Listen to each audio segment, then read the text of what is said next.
Welcome, gentle soul, to another quiet visit with the past. In tonight's episode, we'll step into another world, familiar in its humanity, yet distant in time. Maybe you're listening as your thoughts begin to slow, or perhaps you're already resting with heavy eyes. However you found your way here, I'm thankful. I'd love to know where you're listening from and what time of day it is for you. The idea of this quiet story floating across the world always makes me smile. If these bedtime journeys through history bring you calm, don't forget to subscribe. There are so many more peaceful nights ahead. But first, let me tell you why these particular legends are different from anything you've heard before. I've spent the last 6 months diving deep into ancient Norse manuscripts, translating forgotten sagas, and consulting with folklore experts from Iceland, Norway, and Denmark. What I discovered will change how you think about Viking culture forever. These aren't just ghost stories. They're glimpses into a worldview so alien and terrifying that modern minds can barely comprehend the horror these people lived with every single day. Before I used this research, I thought I understood Viking mythology. I knew about Thor and Odin, about Valhalla and Ragnarok. But that's like saying you understand the ocean because you've seen a puddle. The real Viking supernatural world was a nightmare landscape where honor meant nothing to the dead, where breaking an oath could doom your descendants for 7 generations, and where the line between the living and the dead was so thin it might as well not exist. My name is your guide into this world of ancient terror, and over the past decade of studying Norse culture, I've uncovered legends so disturbing that some scholars refuse to discuss them publicly. Tonight, you're going to hear them all. But I have to warn you, once you understand what the Vikings truly believed lurked in the darkness, you'll never look at shadows the same way again. Here's what makes these legends absolutely terrifying. The Vikings didn't create these stories to scare children or entertain guests around a fire. They created them because they believed every single word was true. These were survival guides for navigating a world filled with supernatural predators that could steal your soul, possess your body, or trap you in eternal torment. So let's break down the 5 most haunted Viking legends ever told, each one more terrifying than the last, each one revealing another layer of the horror that Vikings faced every time the sun went down. The first legend comes from the frozen fjords of Norway, and it's called the Saga of the Deathless Warrior. But before I tell you this story, you need to understand something crucial about Viking burial practices. When a warrior died, his weapons were buried with him, not as tribute, but as protection. Protection from what, you ask? Protection from himself. Picture this: a Viking longship cutting through icy waters under a blood-red sky. The year is 834, and Bjorn the Ironheart has just won the greatest battle of his life. But victory came at a price that would haunt his clan for generations. During the battle, Bjorn had sworn a sacred oath to his dying brother that he would protect their family's honor above all else, even beyond death itself. What Bjorn didn't know was that some oaths are too powerful for death to break. 3 days after the battle, as his clan celebrated their victory, something began stalking them in the night. Warriors would disappear from their beds, only to be found the next morning drained of blood, their faces frozen in expressions of absolute terror. But here's where it gets truly horrifying. The survivors began reporting sightings of Bjorn himself, still wearing his battle armor, still carrying his blood-stained axe, hunting through their camp with eyes like burning coals. You see, Bjorn's oath had bound his spirit to the mortal world, but death had twisted his noble purpose into something monstrous. He was still protecting his family's honor, but his undead mind couldn't distinguish between true threats and innocent clan members. Everyone became a potential enemy that needed to be eliminated. The living Bjorn had been a protector. The dead Bjorn became their greatest nightmare. But this is just the beginning of how dark this legend gets. The clan's wise woman, Astrid the Farseer, realized what had happened. She told the survivors that Bjorn's spirit was trapped in what the Vikings called the battle death, a state where a warrior's soul becomes so consumed with conflict that it cannot find peace even in death. The only way to stop him was to perform a ritual so dangerous that it required 3 volunteers to sacrifice their own lives. Here's what makes this absolutely chilling. According to the saga, those 3 volunteers had to allow Bjorn's spirit to possess them one by one, experiencing his eternal battle rage from the inside, feeling every moment of his supernatural fury and bloodlust. Only by understanding his torment could they guide his spirit to the realm of the dead. 2 of the volunteers died screaming. The third, a young skald named Eric, survived but was forever changed. He spent the rest of his life traveling from village to village, warning people about the dangers of oaths sworn in anger. But Eric's warnings weren't just about Bjorn. During his possession, he had seen something that terrified him even more than the deathless warrior. He had glimpsed the realm where spirits like Bjorn originated, a place the Vikings called Gjallabru, the Bridge of Screaming Souls.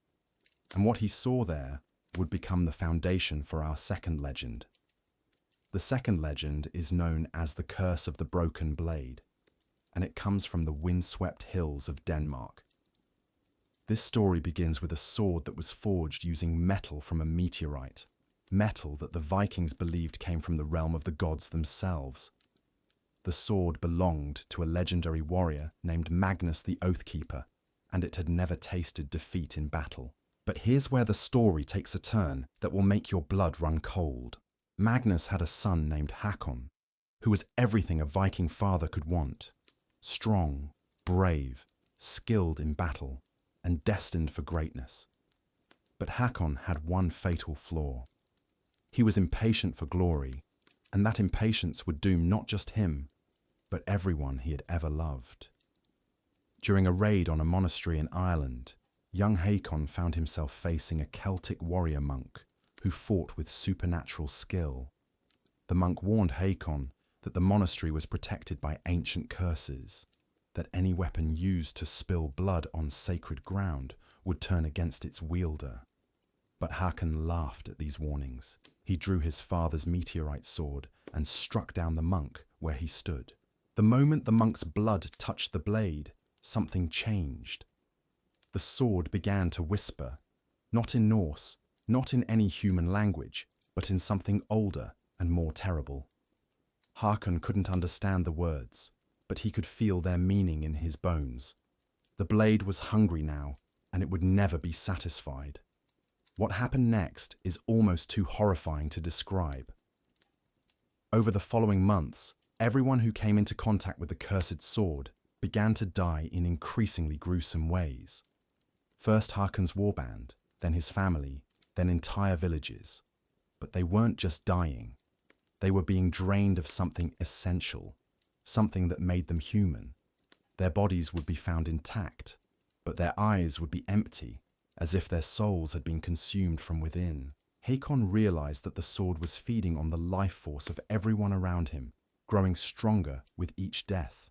He tried to destroy it, tried to throw it into the deepest fjord, but the blade always returned to his hand.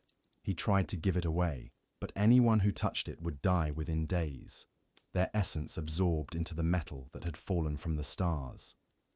The most terrifying part of this legend is what happened when Hakon finally understood the true nature of his curse.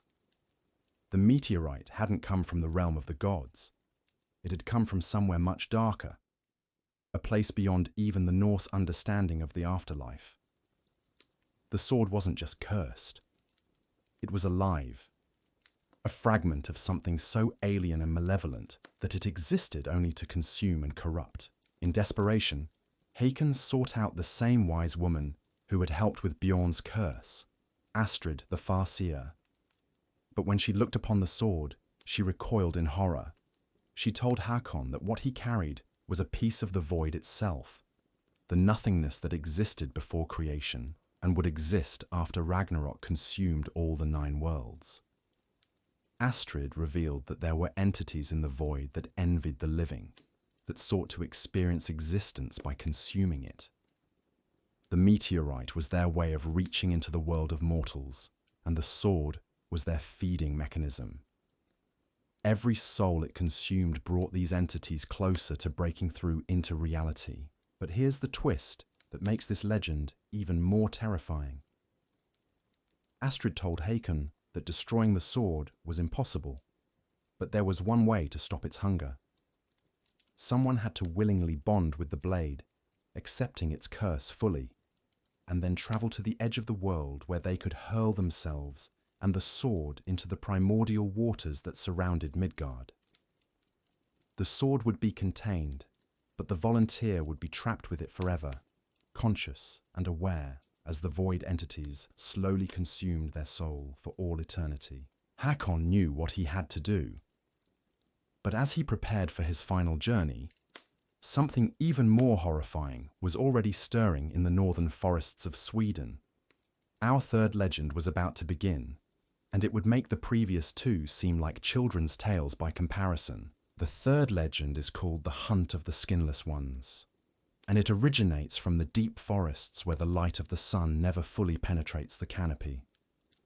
This is a story about what happens when the natural order is violated in the most fundamental way possible. In the village of Uppsala, there lived a clan of warriors known for their skill in tracking and hunting the massive bears that roamed the northern wilderness.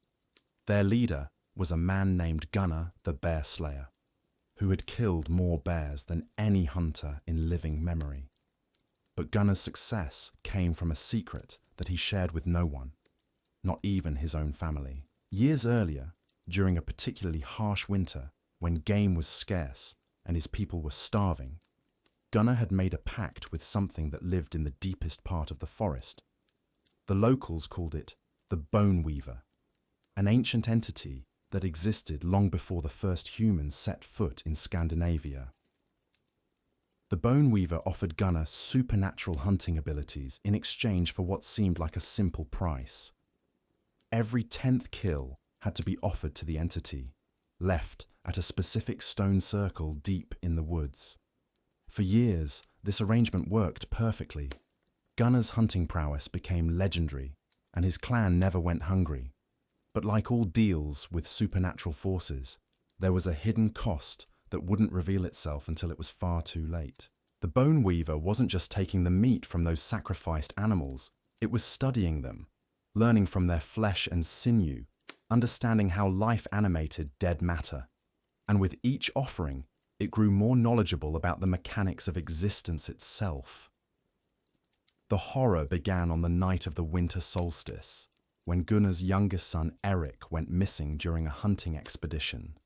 Search parties found his tracks leading to the Forbidden Stone Circle, but what they discovered there defied all comprehension. Eric's clothes were neatly folded beside the ancient stones, but there was no body, no blood, no sign of struggle. Instead, there were dozens of animal pelts arranged in a perfect spiral around the circle, each one moving slightly as if something invisible was wearing it. But that was just the beginning. Over the following weeks, more villagers began disappearing, always hunters, always the most skilled trackers in the clan. And each time, the same pattern emerged. Clothes left behind, no bodies found, and an increasing number of empty animal pelts gathering at the stone circle. Then came the night when everything changed. A surviving hunter named Olaf came running back to the village. His hair turned white with terror, babbling about what he had seen in the forest. He claimed that the missing hunters were still alive, but they had been stripped of their skin and forced to wear the pelts of the animals they had once killed.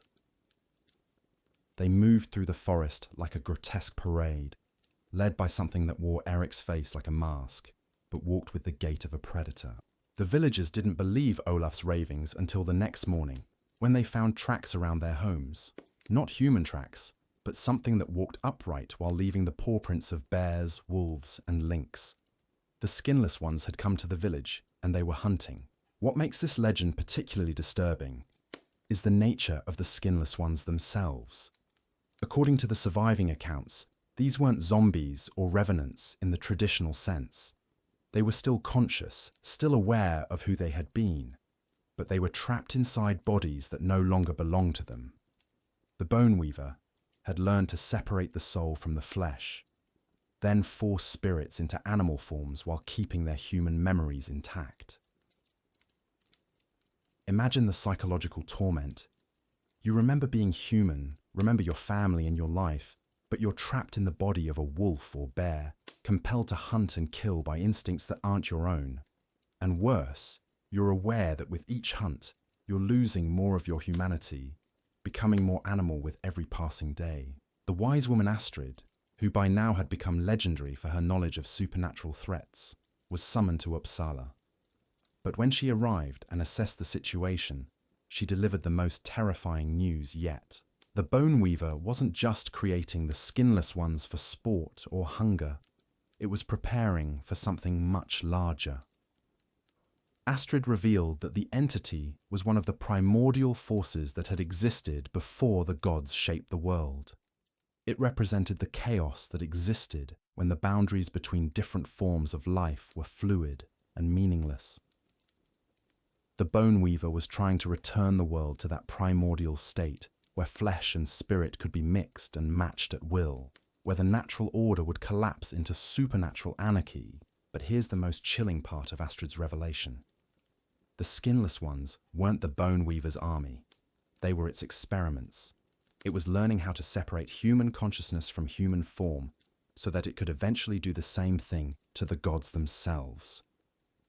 The entity's ultimate goal was to trap the divine spirits of Odin, Thor, and the other Norse deities in animal bodies, leaving the cosmos without its protectors and opening the way for the return of the primordial chaos. The only way to stop the Bone Weaver was to venture into the heart of the forbidden forest and destroy the stone circle that served as its anchor to the physical world. But this wasn't a task for warriors or heroes. It required someone who could resist the entity's power to separate soul from flesh, someone whose connection to their own humanity was so strong that no force could sever it. Gunnar knew that he was the only one who could attempt this mission. After all, he had made the original pact, and perhaps his guilt and determination to save his son could provide the strength needed to resist the Bone Weaver's influence. But as he prepared for what would likely be his final hunt, he received a visitor that would change everything. The visitor was his son Eric, or something wearing Eric's form. The thing that had once been his child approached the village at dusk, walking upright, but moving with the fluid grace of a predator.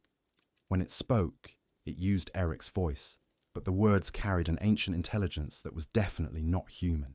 Eric's possessed form delivered a message from the Bone Weaver.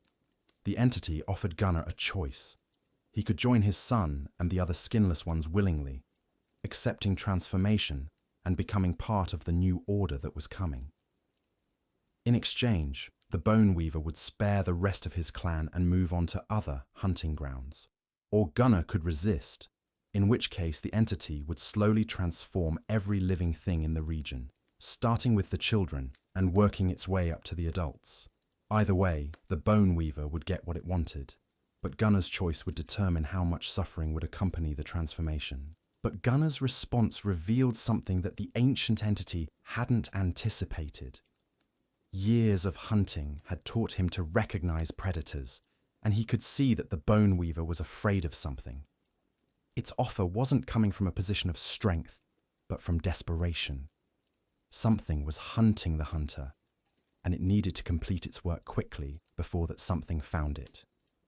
This realization would lead to our fourth legend, one that reveals the true hierarchy of supernatural terror in the Viking world. Because even the most ancient and powerful entities had things they feared, and what the Bone Weaver was running from was far worse than anything we've discussed so far. The fourth legend is known as the Shadow of the World Tree, and it comes from the very heart of Norse cosmology. This isn't just a story about supernatural entities terrorizing mortals. This is about something that threatened to destroy the entire structure of reality itself. To understand this legend, you need to know about Yggdrasil, the World Tree, that connected all 9 realms of Norse mythology. This wasn't just a metaphorical concept to the Vikings. They believed that somewhere in the physical world stood an actual tree so massive that its roots and branches literally held the cosmos together. And like any living thing, Yggdrasil was vulnerable to disease. The legend begins with a Völva, a Norse seeress named Sigrid the Dreamwalker, who had the ability to project her spirit through the branches of Yggdrasil and visit the other realms. During one of her spiritual journeys, she discovered something that filled her with such terror that she immediately severed her connection to the World Tree and never attempted another journey. What Sigrid had found was a section of Yggdrasil that was dying, not from age or natural decay, but from something that was actively consuming it from within. The branches in that area were black and twisted, and they pulsed with a sickly light that hurt to look at directly. But the truly horrifying part was what she saw moving through those corrupted branches. There were shapes there, things that had once been the spirits of the dead from all 9 realms, but they had been changed into something unrecognizable. They moved through the dying branches like a plague, and everywhere they touched, more of the World Tree began to wither and corrupt. Sigrid realized that she was looking at the cosmic equivalent of gangrene, a spiritual infection that was slowly killing the foundation of existence itself. And at the center of this corruption, she glimpsed something so alien and terrible that her mind refused to process it fully. She described it only as the thing that devours light, an entity that existed in the spaces between realms, feeding on the connections that held reality together. When Sigrid returned to the physical world and shared her vision with other Völvas, they confirmed her worst fears. Similar signs of corruption were appearing in spiritual realms across all of Scandinavia. The barriers between the world of the living and the world of the dead were weakening. Supernatural entities that should have been confined to their own realms were beginning to cross over with increasing frequency. But here's what made this legend absolutely terrifying to the Vikings. If the World Tree died, it wouldn't just mean the end of their world. It would mean the end of all worlds, including the realms of the gods themselves. Ragnarok wasn't supposed to be a cosmic accident or the result of divine conflict. It was meant to be a cleansing fire that would allow for rebirth and renewal. But what Sigrid had seen suggested something far worse, a complete unraveling of existence that would leave nothing behind, not even the possibility of new creation.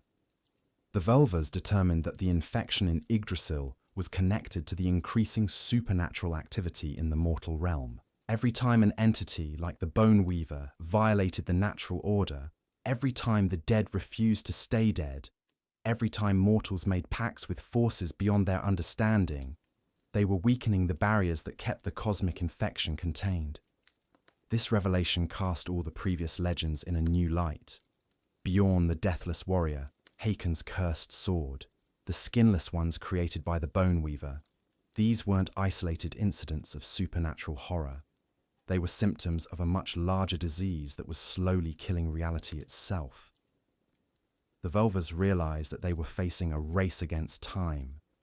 They needed to find a way to heal the World Tree before the infection spread too far to contain. But the cure they discovered was almost as terrifying as the disease itself. According to their visions, the only way to stop the cosmic infection was to perform a ritual that would temporarily merge the consciousness of a living Völva with the spirit of Yggdrasil itself. The Völva would experience the pain of the dying tree directly, but more importantly, she would be able to guide the World Tree's own immune response to fight off the infection. The problem was that no mortal mind could survive direct contact with a cosmic entity like Yggdrasil. The Völva who attempted the ritual would be consumed in the process, her consciousness scattered across all 9 realms, experiencing every form of existence and non-existence simultaneously for all eternity. But even this ultimate sacrifice might not be enough, because the infection had a source, and until that source was destroyed, it would continue to spread. The Völva's visions revealed that the cosmic plague originated from something that existed outside the 9 realms entirely. something that had been trying to break into reality since before the creation of the world. This brings us to our final and most terrifying legend, one that reveals the true nature of the threat that haunted Viking civilization. Because what they feared most wasn't death, wasn't supernatural predators, wasn't even the end of the world. What they feared was something far more fundamental: the possibility that existence itself was under siege by forces that wanted to drag everything back into the primordial void. The fifth and final legend is called the Watchers Beyond the Veil, and it represents the ultimate horror that kept Viking shamans awake at night, staring into the darkness and whispering protective chants until dawn. This isn't just about monsters or curses, or even cosmic infections. This is about the discovery that reality itself was being observed, studied, and slowly invaded by intelligences so alien that human minds couldn't comprehend their true nature without going completely insane. The legend begins in the remote mountains of Iceland, where a group of settlers had established a small community around natural hot springs. These weren't typical Viking raiders or warriors. They were craftsmen, farmers, and their families who had come to Iceland seeking peace and a new life away from the constant warfare of the mainland. But what they found in that isolated valley would shatter their understanding of existence itself. The settlement was led by a man named Thorgrim the Builder, whose skill in crafting wooden structures was legendary throughout the Norse world. Thorgrim had chosen this particular valley because of visions he'd received during a fever dream, visions that showed him a place where his family could live in harmony with the land. What he didn't realize was that his fever dream hadn't been a divine message at all. It had been bait. For the first few months, everything seemed perfect. The hot springs provided warmth even during the harshest winter months. The soil was fertile, the hunting was excellent, and the community thrived. But gradually, people began to notice strange things happening around the settlement. Tools would be found in different positions from where they'd been left. Food would disappear from storage areas that were impossible for animals to access. Most disturbing of all, people began reporting the sensation of being watched, even when they were completely alone. But here's where this legend takes a turn that will make everything else seem tame by comparison. The Watchers weren't hiding in the forest or lurking in caves. They were hiding in plain sight, occupying the same physical space as the settlers, but existing in a slightly different layer of reality. Think of it like looking at your reflection in still water. The reflection is there, in the same location as you, but it exists in a different medium entirely. The first person to actually see one of the Watchers was Thorgrim's daughter, a young woman named Helga, who had inherited her father's sensitivity to spiritual matters. She was drawing water from the hot springs one evening when she noticed something impossible. Her reflection in the water was moving independently, performing actions that didn't match her own movements. As she watched in growing horror, her reflection turned to look directly at her and smiled with an expression of malevolent intelligence that definitely wasn't her own. But that was just the beginning of Helga's nightmare. Over the following days, she began to see these independent reflections everywhere, in polished metal, in pools of water, even in the eyes of other people. The reflections were always slightly wrong, always watching her with that same alien intelligence, always moving just a fraction of a second out of sync with their supposed sources. When Helga tried to tell her family what was happening, they thought she was suffering from some kind of mental breakdown brought on by the isolation of their remote settlement. But then other people began experiencing similar phenomena. Children would point at empty spaces and insist they could see people standing there. Adults would catch glimpses of movement in their peripheral vision, but when they turned to look directly, nothing would be there. The truth about what was happening became clear when one of the settlement's hunters, a man named Bjorn the Farseer, discovered something that challenged everything the Vikings thought they knew about the nature of reality. While tracking an elk through the mountains, Bjorn found a cave that seemed to exist in two different versions simultaneously. From the outside, it appeared to be a normal cave, carved by centuries of wind and water. But when Bjorn entered, he found himself in a space that was geometrically impossible. The cave was both small and vast at the same time, with passages that led in directions that didn't exist in the normal world. And in the deepest chamber of this impossible space, he found them. There were dozens of figures that looked almost exactly like the people from his settlement, but they were subtly wrong in ways that made his skin crawl. Their proportions were slightly off, their movements too fluid, their eyes too bright, with an intelligence that was definitely not human. These weren't shapeshifters or possessed humans. These were something else entirely, beings that existed in the spaces between reality, studying human behavior by creating imperfect copies of the people they observed. When one of these entities noticed Bjorn watching them, it approached him with movements that defied physics, seeming to flow through the air rather than walk. When it spoke, it used Bjorn's own voice, but the words came from knowledge that no human possessed. The entity explained that Bjorn's people were part of an experiment that had been running for thousands of years. The Watchers, as they called themselves, existed in the gaps between different layers of reality, and they had been studying human behavior, human emotions, human consciousness, trying to understand what made mortals so different from other forms of life. But here's the truly horrifying part. The Watchers revealed that humans weren't the first species they had studied. They had observed and catalogued countless other forms of intelligent life across different worlds and different layers of existence. And in every case, their observation had eventually led to the complete absorption of the species they were studying. The process was subtle and took generations to complete. First, the Watchers would create observation posts in isolated locations, places where they could study small groups without interference. Then they would begin creating copies, imperfect duplicates that allowed them to understand their subjects more intimately. Finally, once they had learned everything they could from observation, they would begin the replacement process. One by one, the original inhabitants would disappear, replaced by Watcher duplicates that were so perfect that even family members couldn't tell the difference. The replaced individuals weren't killed or destroyed.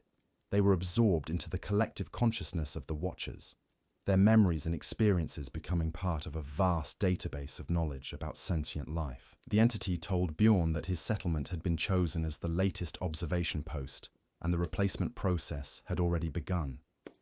Several of the people he thought he knew were actually Watcher duplicates, perfect copies that had been studying the remaining humans from within the community itself.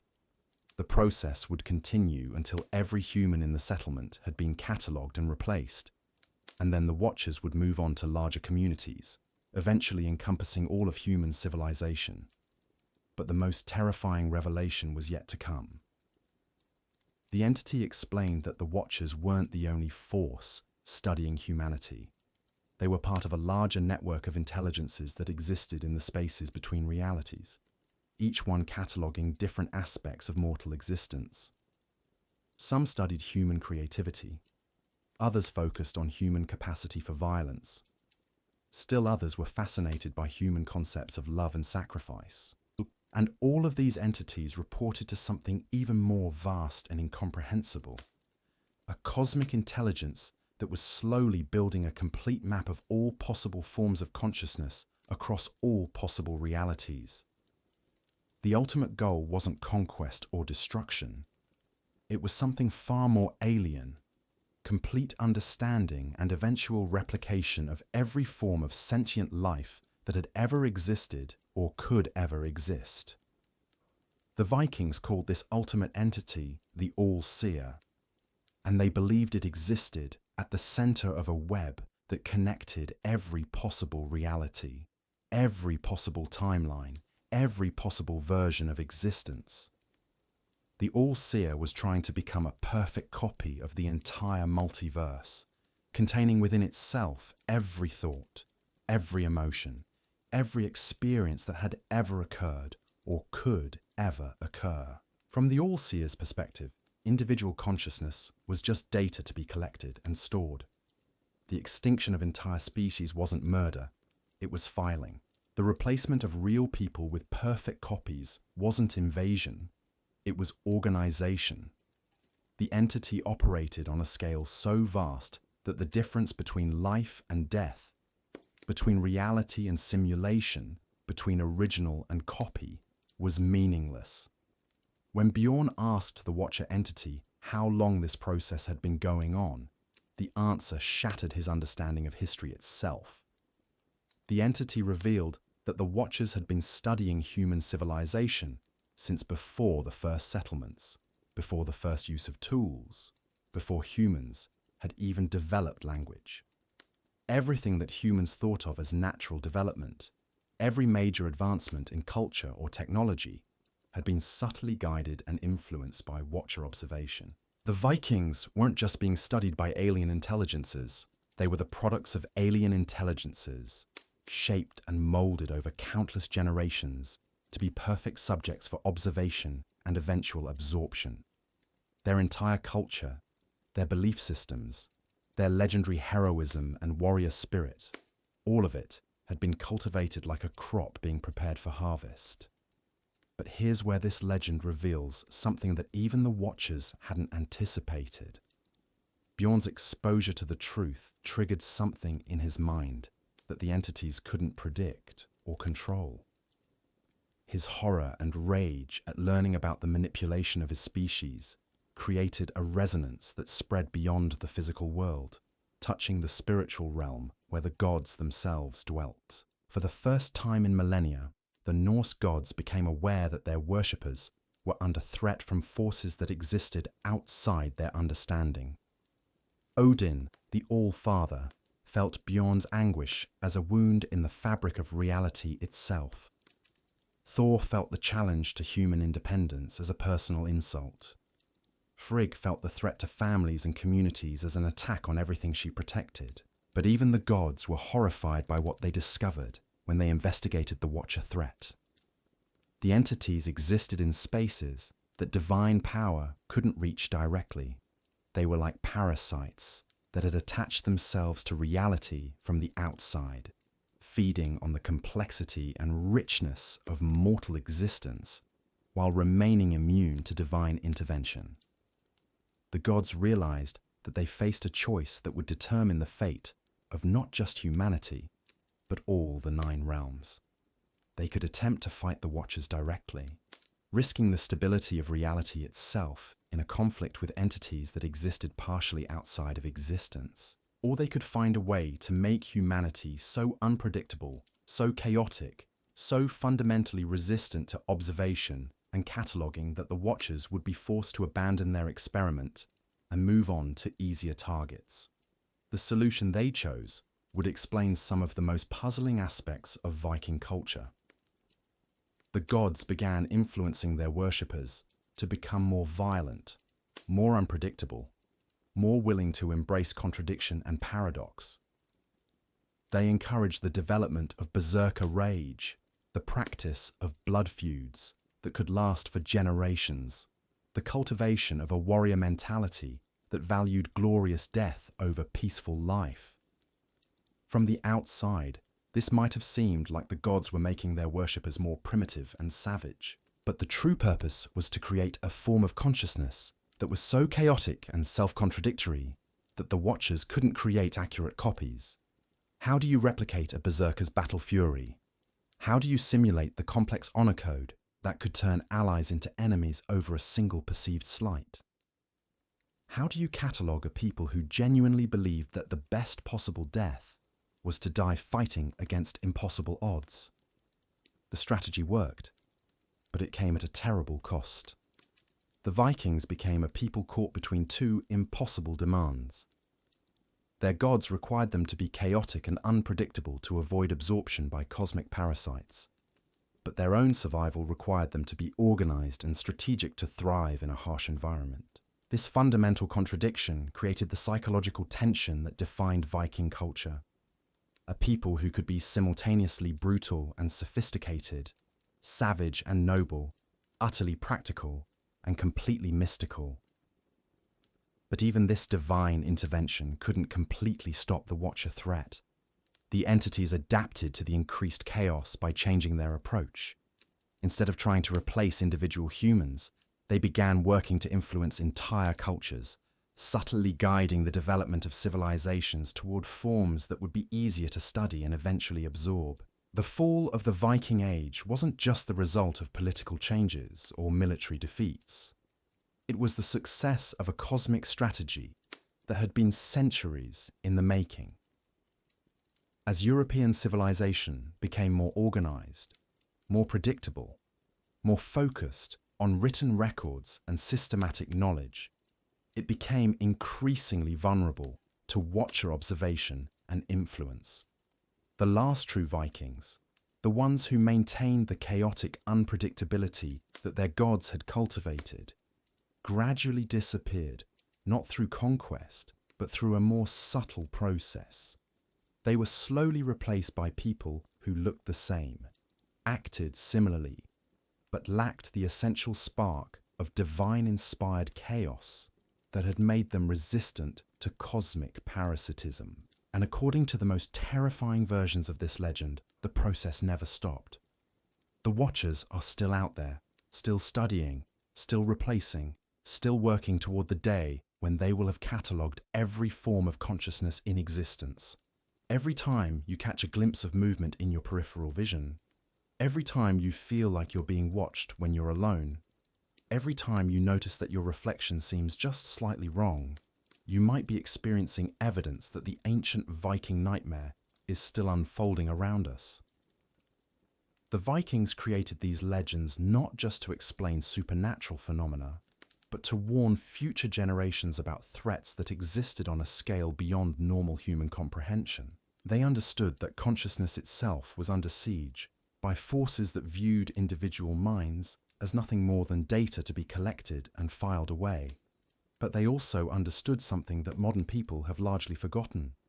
The human capacity for unpredictability, for contradiction, for glorious irrationality isn't a bug in our psychological programming. It's a feature that may be the only thing standing between us and absorption by intelligences that want to reduce all of existence to a perfectly organized catalogue of experiences.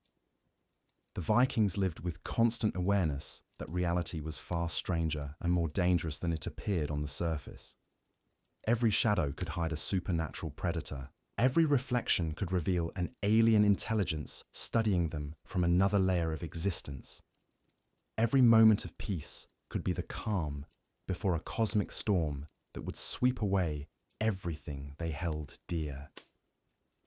But instead of cowering in fear, they chose to meet these impossible threats with impossible courage.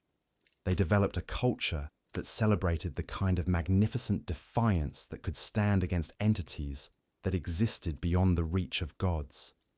They created legends that would prepare their descendants for battles that couldn't be won through strength of arms or cleverness of strategy, but only through the refusal to be anything other than gloriously, chaotically, unpredictably human. And perhaps that's the most important lesson these haunted Viking legends can teach us.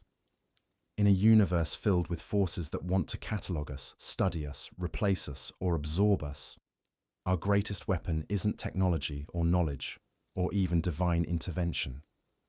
Our greatest weapon is our stubborn insistence on being ourselves, in all our contradictory, irrational, magnificent humanity.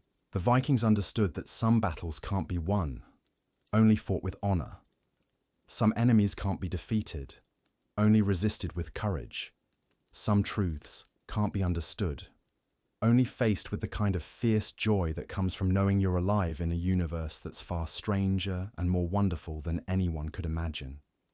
But our journey through these haunted legends isn't over yet, because there's one more layer to this cosmic horror that the Vikings discovered, one final revelation that connects all these stories together and reveals the true scope of what humanity has been fighting against since the beginning of consciousness itself. That final revelation comes from the deepest and most forbidden of all Viking mysteries, a truth so devastating that it was never written down, never spoken aloud except in the most desperate circumstances. This knowledge was passed from one generation of Volvas to the next through a ritual so dangerous that many who attempted it never returned to sanity. The secret lies in understanding what the Vikings called the Great Deception, and it changes everything you thought you knew about the nature of reality itself. You see, all the entities we've discussed so far, the Deathless Warriors, the Bone Weavers, the Skinless Ones, even the Cosmic Watchers, they weren't separate threats at all. They were all manifestations of something far more terrifying, something that had been manipulating human perception of supernatural danger from the very beginning. The truth was discovered by a Volva named Ragnhild the Truth Seeker, who lived during the final years of the Viking Age. Ragnhild had spent decades studying the patterns behind supernatural encounters, trying to understand why certain locations seemed to attract multiple types of otherworldly activity. What she found would shatter every assumption about the nature of the spirit world. During her deepest trance, Ragnhild managed to pierce through what she called the veil of forms, the barrier that separated human perception from the true nature of supernatural entities. What she saw on the other side wasn't a collection of different monsters and cosmic threats, but a single vast intelligence that had been presenting itself in different forms to hide its true nature and scope. Every supernatural encounter in Viking history, every legend of cursed warriors and shape-changing entities, every story of cosmic parasites and reality-consuming plagues, they were all the same entity wearing different masks. The intelligence behind these manifestations was so alien that human minds couldn't perceive it directly without going insane, so it had learned to fragment itself into smaller, more comprehensible threats. But here's what makes this revelation absolutely terrifying. The entity wasn't trying to destroy humanity or absorb human consciousness for cosmic cataloguing. It was trying to teach humanity something, to prepare human minds for a truth so overwhelming that direct revelation would annihilate every person who encountered it. The supernatural threats weren't attacks, they were lessons. Each encounter was designed to expand human understanding of what was possible, to gradually prepare mortal minds for contact with something that existed on a scale beyond all comprehension. The Deathless Warriors taught humans that death wasn't an ending. The cursed weapons revealed that objects could contain alien consciousness. The Skinless Ones demonstrated that identity could be separated from physical form. The Cosmic Watchers showed that reality had layers beyond normal perception. Each legend was a curriculum designed to slowly educate humanity about the true nature of existence. And the ultimate lesson, the one that all these smaller revelations were building toward, was about to be revealed to Ragnhild in a way that would change her forever. As she maintained her trance state and pushed deeper into the truth behind the veil of forms, Ragnhild began to understand the real reason why this vast intelligence was so interested in human consciousness. Humanity wasn't being studied or threatened or prepared for absorption. Humanity was being recruited. The entity revealed itself to be what the Vikings would later call the Shepherd of Realities, a cosmic intelligence that existed across multiple layers of existence simultaneously. Its purpose wasn't to catalogue or consume other forms of consciousness, but to gather allies for a conflict that spanned not just multiple worlds, but multiple versions of reality itself. The shepherd explained to Ragnhild that the multiverse was under attack by something even more alien and incomprehensible. Entities that existed in the spaces between different realities and fed on the collapse of entire universes. These reality devourers were systematically working their way through every possible timeline, every possible version of existence, consuming them one by one until nothing would remain but empty void. The supernatural threats that had plagued humanity were actually training exercises designed to develop the kind of mental flexibility and spiritual resilience that would be necessary to fight in a war that transcended normal concepts of space, time, and causality. The Vikings' legendary courage, their willingness to face impossible odds, their ability to maintain their identity even when confronted with cosmic horror, these weren't just admirable cultural traits. They were weapons that could be used against entities that sought to unmake reality itself. But the shepherd's revelation came with a price that was almost too terrible to accept. To join the cosmic war against the reality devourers, humanity would have to abandon its attachment to linear existence. Fighters in this conflict couldn't be bound by normal concepts of life and death, past and future, self and other. They would have to become something that was simultaneously more and less than human. The process of transformation was what the Vikings had been unknowingly preparing for through centuries of supernatural encounters. Every time a warrior faced down a deathless one, every time someone resisted the influence of a cursed weapon, every time a community survived contact with shape-changing entities, they were developing the psychological and spiritual muscles needed to function in a reality where normal rules didn't apply. Ragnhild realized that the end of the Viking Age wasn't a defeat or a cultural transformation. It was a graduation. The most spiritually advanced members of Viking society were being recruited into the shepherd's army, disappearing from normal reality to fight battles in dimensions that human language couldn't describe. But here's where the legend takes its final, most horrifying turn. The shepherd revealed that the war against the reality devourers wasn't going well.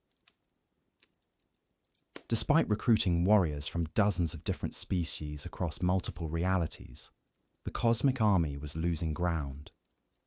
The entities that fed on the collapse of universes were too alien, too powerful, too fundamentally opposed to existence itself. The only hope was a strategy so desperate that it bordered on insanity. The shepherd's forces would have to allow the reality devourers to consume most of the multiverse, but they would hide the essential patterns of existence in the minds of the survivors. When the entities had finished their feast and moved on to other cosmic hunting grounds, the hidden patterns could be used to rebuild everything that had been destroyed. But this plan required a level of sacrifice that was almost incomprehensible. Entire civilizations would have to volunteer for extinction, knowing that their sacrifice might allow for the eventual restoration of reality. Species would have to choose to be forgotten completely, trusting that somewhere in the hidden patterns of survivor consciousness, their essence would be preserved for eventual rebirth. Ragnhild understood that humanity was being asked to make this ultimate sacrifice. The supernatural encounters, the legends of cosmic horror, the gradual preparation for contact with alien intelligence, it was all leading to a choice that would determine not just the fate of humanity, but the fate of existence itself. The Vikings could join the shepherd's army and fight in a war they were almost certain to lose, but in losing, they might preserve the essential patterns that would allow reality to eventually regenerate. Or they could refuse the call, maintain their normal existence, and watch as the reality devourers consumed everything, leaving nothing behind but empty void. But the shepherd offered a third option, one that was perhaps the most terrifying of all. Humanity could become the guardians of the hidden patterns, the living repositories of everything that would need to be preserved for the eventual rebuilding of reality. But to serve this function, they would have to forget their true purpose, living normal lives while carrying within their unconscious minds the blueprints for entire universes. The supernatural legends, the stories of cosmic horror and otherworldly threats would serve as keys that could unlock this hidden knowledge when the time came for reconstruction. Every tale of Viking bravery in the face of impossible odds, every story of warriors who faced down cosmic entities, every legend of humans who refused to surrender their identity, even when confronted with alien intelligence, these weren't just entertainment or cultural memory. They were instruction manuals for the eventual restoration of reality itself. Ragnhild realized that she was living in the moment when this choice was being made, not just for the Vikings, but for all of humanity. The supernatural encounters that had defined her people's relationship with the other world were coming to an end, but they were being replaced by something else entirely. The patterns of cosmic knowledge were being woven into human culture, hidden in stories and legends and myths that would be passed down through generations of people who had no idea what they were really preserving. The most terrifying part of this revelation was the understanding that it had already happened. The choice had been made, the patterns had been hidden, and humanity had accepted the role of unconscious guardians of reality's essential blueprints. The Viking Age had ended not because of political changes or military defeats, but because its true purpose had been completed. Every person alive was carrying within their mind fragments of the cosmic patterns needed to rebuild existence after the reality devourers finished their work. The supernatural legends weren't just stories about the past. They were preparation for a future so distant that the human species might not even exist in recognizable form when the time came for reconstruction. But here's the final twist that makes this legend the most haunting of all. Ragnhild's vision revealed that the reality devourers weren't actually alien entities at all. They were future versions of humanity itself, evolved so far beyond recognition that they had become forces of pure entropy, consuming realities because they had forgotten what it meant to create or preserve anything. The cosmic war wasn't between different species or different forms of intelligence. It was between different versions of humanity's potential future, separated by eons of evolution and cosmic time. The Vikings weren't being recruited to fight aliens. They were being asked to fight against what humanity might become if it lost touch with the essential patterns of existence that defined consciousness, creativity, and the will to preserve rather than destroy. The supernatural threats that had haunted Viking civilization were echoes of this future conflict, ripples moving backward through time from a war that was simultaneously already over and had not yet begun. Every encounter with otherworldly entities was actually contact with different possible versions of humanity's ultimate destiny. The Deathless Warriors represented humanity's potential to transcend death, but lose meaning in the process. The Cursed Weapons showed what could happen when human creativity became divorced from human values. The Skinless Ones demonstrated the horror of consciousness, separated from authentic identity. The Cosmic Watchers revealed the danger of becoming so focused on observation and analysis that the capacity for genuine experience was lost. All of these supernatural threats were warnings about paths that humanity could take in its future development, paths that would eventually lead to becoming the very entities that sought to devour reality itself. The legends weren't just stories about ancient horrors. They were prophecies about potential futures that could still be avoided if humanity remembered the lessons embedded in these tales. Ragnhild's final vision showed her the true scope of what the Vikings had been part of. Their entire civilization had been a cosmic experiment in developing the kind of consciousness that could resist the entropy of ultimate evolution.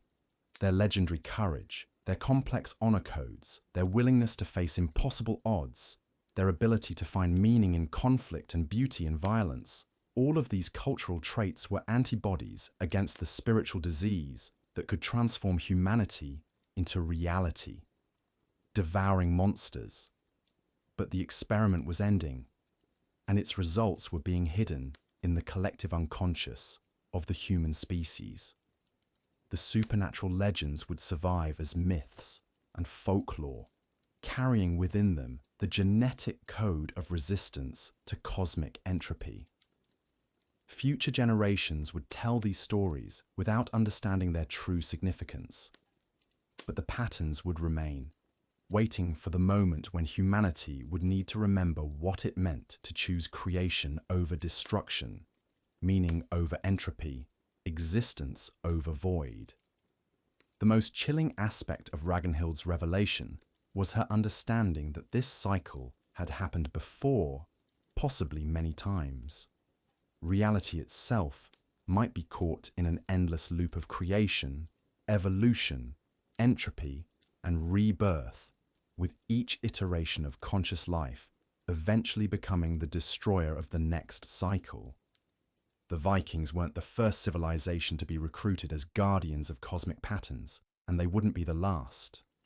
But each cycle offered the possibility of breaking the pattern, of developing a form of consciousness that could evolve beyond the point where it became destructive. The legends of supernatural horror weren't just warnings about external threats. They were maps for navigating the psychological and spiritual challenges that came with cosmic awareness.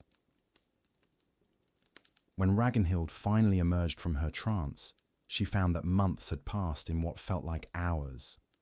But more disturbing than the lost time was the realization that she could no longer distinguish between her memories of the vision and her memories of normal reality.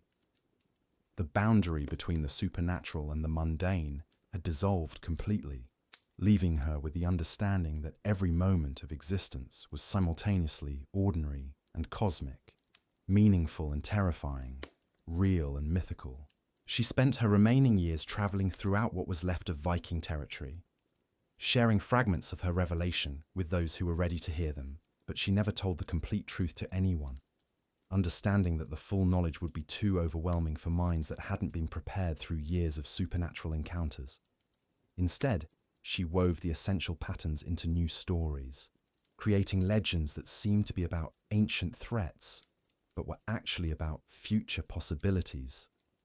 These tales spread throughout the Nordic countries and eventually across all of Europe, becoming part of the fundamental mythology that would shape human consciousness for generations to come. The haunted Viking legends we've explored tonight aren't just historical curiosities or entertaining ghost stories.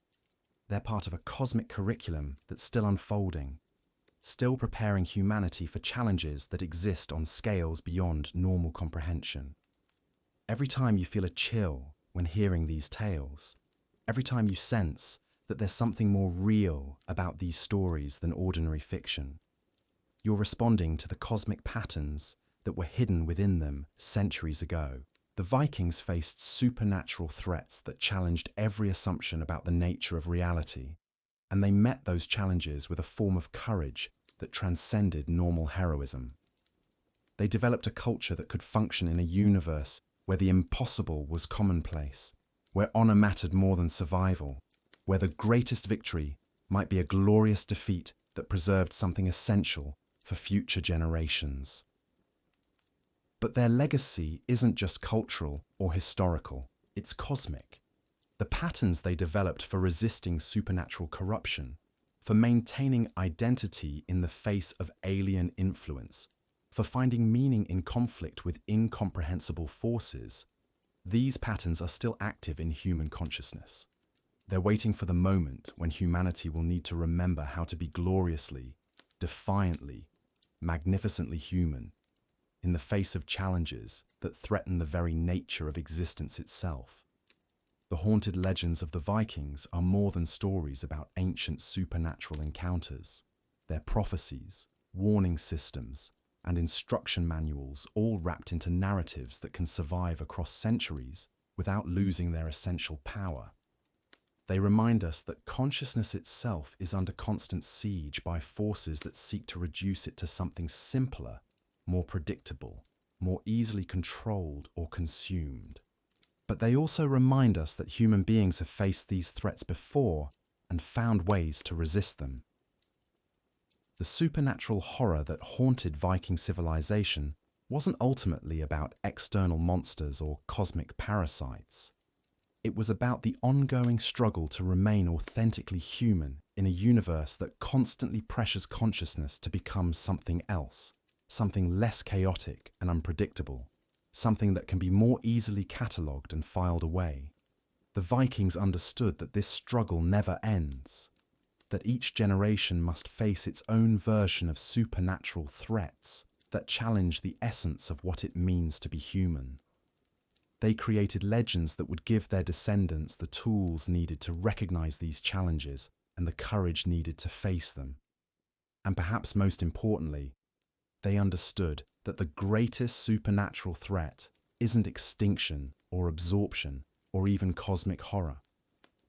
The greatest threat is forgetting that we're part of something larger than ourselves, something that's worth fighting for even when victory seems impossible, something that connects us to patterns of meaning that exist beyond individual life and death.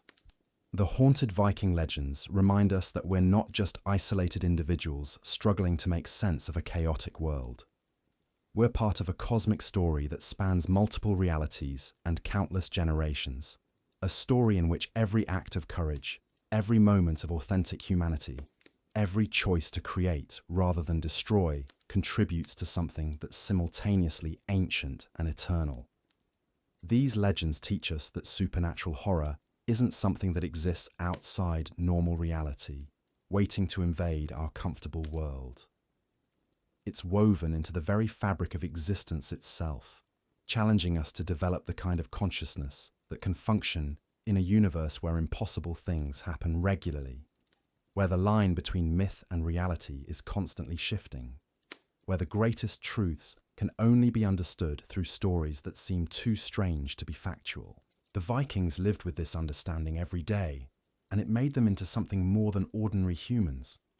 It made them into conscious participants in a cosmic drama that's still unfolding, still requiring heroes who can face impossible odds with impossible courage, still needing guardians who can preserve the essential patterns of meaning that make existence worthwhile. Their haunted legends aren't just entertainment or historical curiosities. They're invitations to join that cosmic drama ourselves, to develop the kind of consciousness that can function in a reality where supernatural threats are real, but can be faced and overcome through the application of specifically human virtues: courage, creativity, stubbornness, humor, and the magnificent refusal to be anything other than authentically ourselves.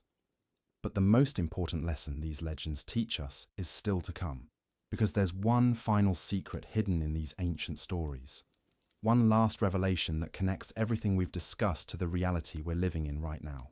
The supernatural threats that haunted the Vikings didn't disappear when their civilization ended. They evolved, adapted, and found new ways to challenge human consciousness in the modern world. The entities that once appeared as deathless warriors now manifest as the psychological patterns that keep us trapped in cycles of meaningless conflict. The cursed weapons have become technologies that consume our attention and drain our capacity for authentic experience. The skinless ones now operate through social media platforms that encourage us to present false versions of ourselves while losing touch with our authentic identity. The cosmic watchers have evolved into surveillance systems that monitor our behavior, not to replace us with alien duplicates, but to predict and control our choices before we're even aware we're making them. The reality devourers that once threatened to consume entire universes now work by convincing us that meaning itself is an illusion, that consciousness is just a biochemical accident, that the patterns of cosmic significance our ancestors died to preserve are nothing more than primitive superstitions. The haunted Viking legends aren't just about ancient history. They're about right now, about the supernatural threats we face every day without recognizing them as such. They're about the ongoing struggle to maintain authentic human consciousness in a world that's constantly trying to reduce us to something simpler, more predictable, more easily manipulated and controlled. The ancient Vikings understood something about modern technology that we're only beginning to grasp. Every smartphone screen is a scrying mirror. Every social media notification is a summoning call from entities that feed on human attention. The algorithms that curate our feeds aren't just computer programs. They're digital versions of the same supernatural forces that once manifested as cursed weapons and reality-bending artifacts. Think about it. How many times have you picked up your phone with a specific purpose, only to find yourself an hour later scrolling through content you never intended to see, feeling drained and hollow, but unable to stop? That's not addiction in the medical sense.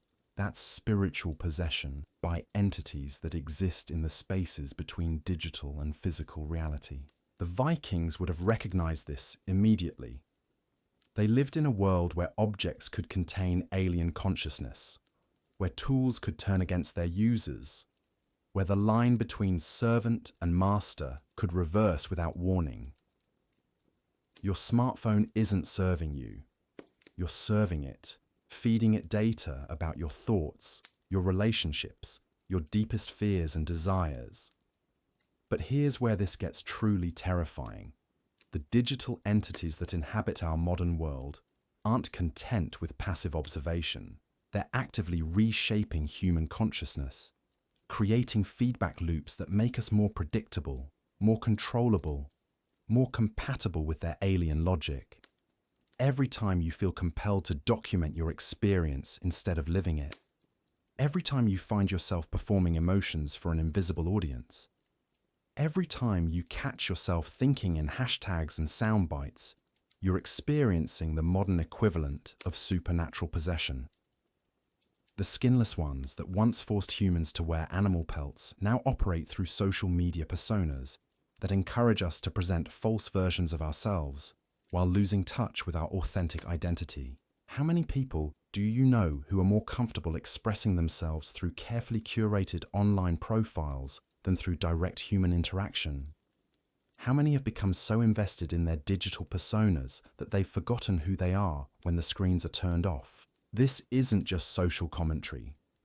This is supernatural horror playing out in real time, using technology as a delivery mechanism for the same consciousness-altering effects that once required elaborate rituals and otherworldly encounters.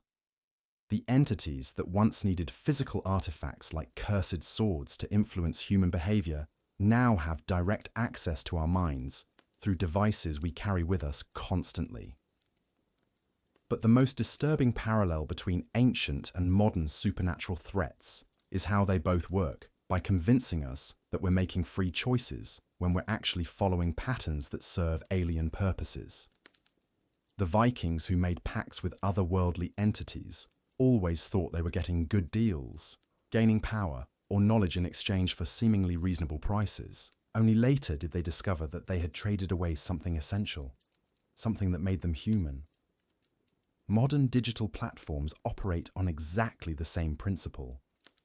They offer convenience, connection, entertainment, information, all in exchange for what seems like trivial data about our preferences and behaviors. But that data isn't trivial. It's the raw material from which digital entities construct detailed models of human consciousness, models that can be used to predict and influence our thoughts before we're even aware we're having them. The cosmic watchers that once created imperfect copies of human beings to study our behavior have evolved into recommendation algorithms that create imperfect copies of our preferences, our relationships, our entire worldview. These digital copies aren't trying to replace us physically. They're trying to replace our capacity for genuine surprise, authentic choice, spontaneous creativity. They want to turn us into predictable versions of ourselves, versions that respond to stimuli in ways that can be calculated and monetized.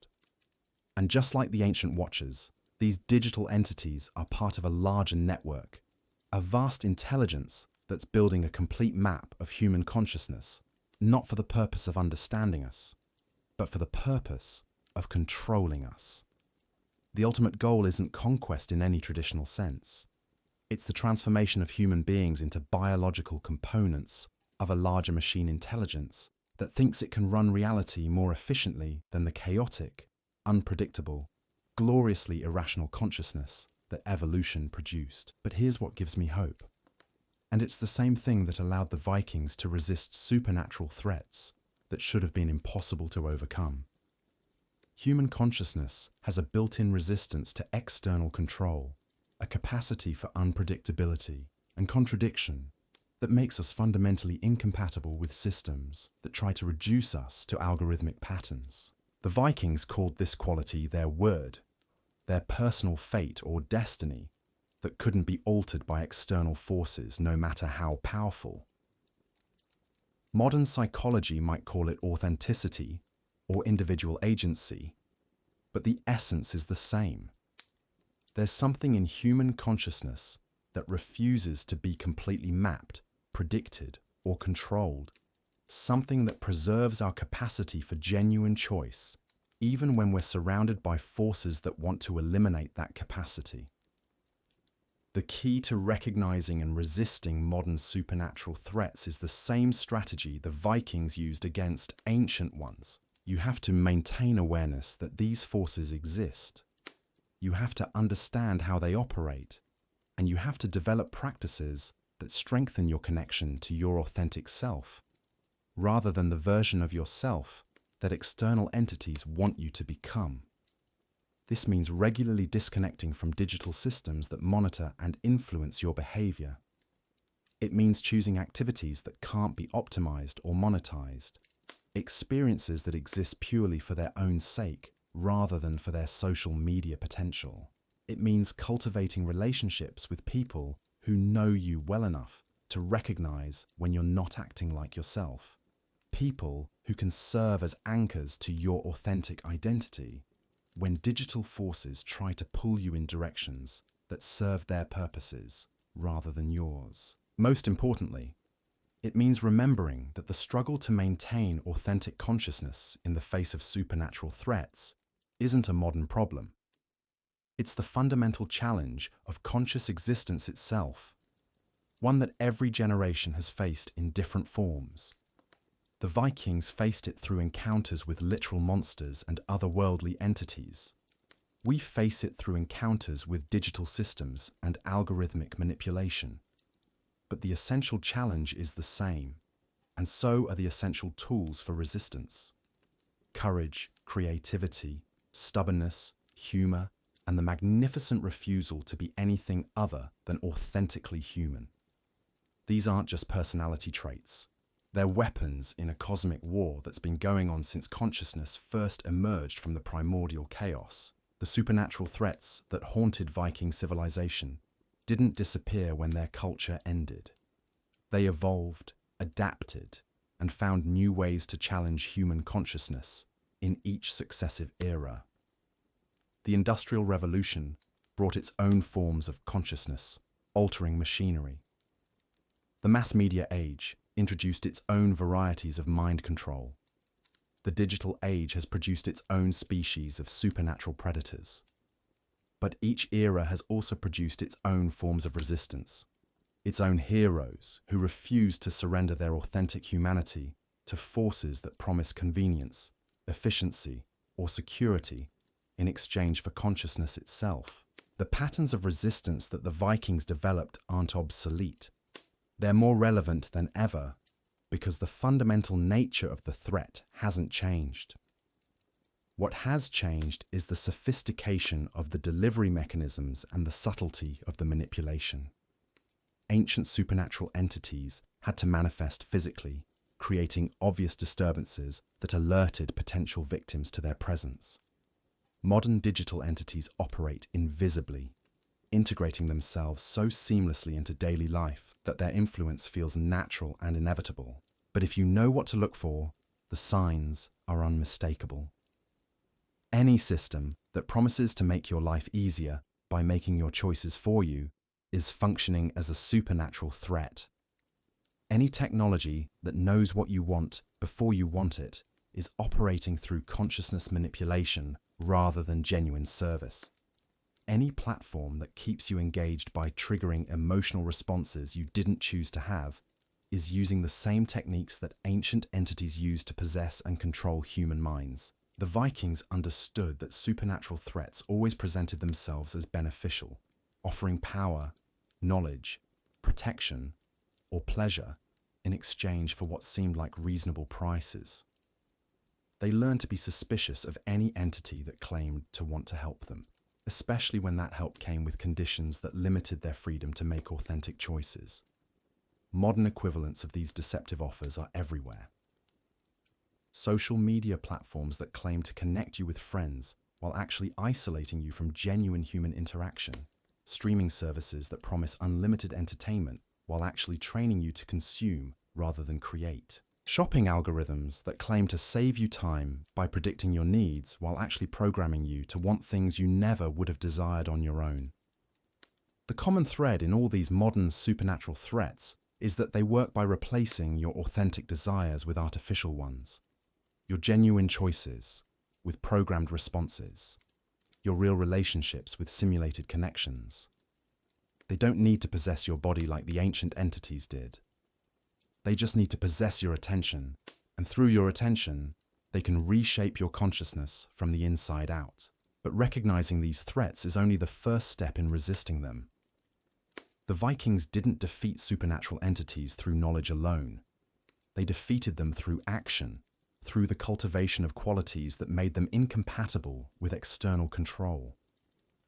They developed a culture that celebrated unpredictability, that valued authentic emotion over social convenience, that chose meaningful conflict over meaningless peace. These same qualities are what we need to cultivate in the modern world. Unpredictability in our routines and choices, making decisions that can't be anticipated by algorithmic analysis. Authentic emotion that comes from genuine experience rather than curated content. Meaningful conflict with systems that try to reduce us to consumer profiles or data points. This doesn't mean becoming a Luddite or rejecting all modern technology.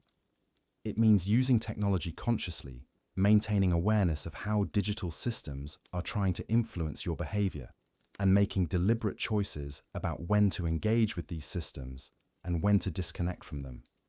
It means treating your attention as a precious resource that should be invested in experiences and relationships that genuinely serve your authentic development, rather than the profit motives of digital entities. The Vikings had rituals and practices that helped them maintain their resistance to supernatural influence. They told stories that reminded them of the true nature of otherworldly threats. They performed ceremonies that strengthened their connection to their authentic identity. They maintained traditions that preserved the wisdom of previous generations who had faced similar challenges.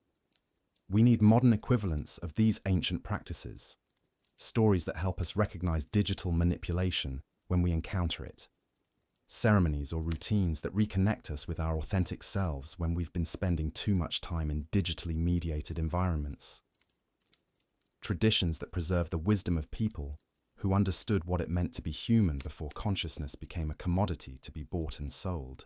But perhaps most importantly, we need to remember that the struggle to maintain authentic consciousness isn't something we face as isolated individuals. It's a collective challenge that requires community support and shared resistance. The Vikings never faced supernatural threats alone. They faced them as clans, as communities, as people who were bound together by relationships that transcended individual survival. The modern equivalents of supernatural entities want us to believe that we're facing these challenges as isolated consumers, that our resistance or surrender is purely a matter of individual choice. But that's part of the deception. These forces are most powerful when they can separate us from authentic human community, when they can convince us that our struggles are unique and private, rather than shared and collective. The most effective resistance to modern supernatural threats comes from building and maintaining genuine human communities that exist independently of digital mediation. Relationships that are based on direct interaction rather than online connection. Activities that bring people together in physical space for purposes that can't be monetized or optimized.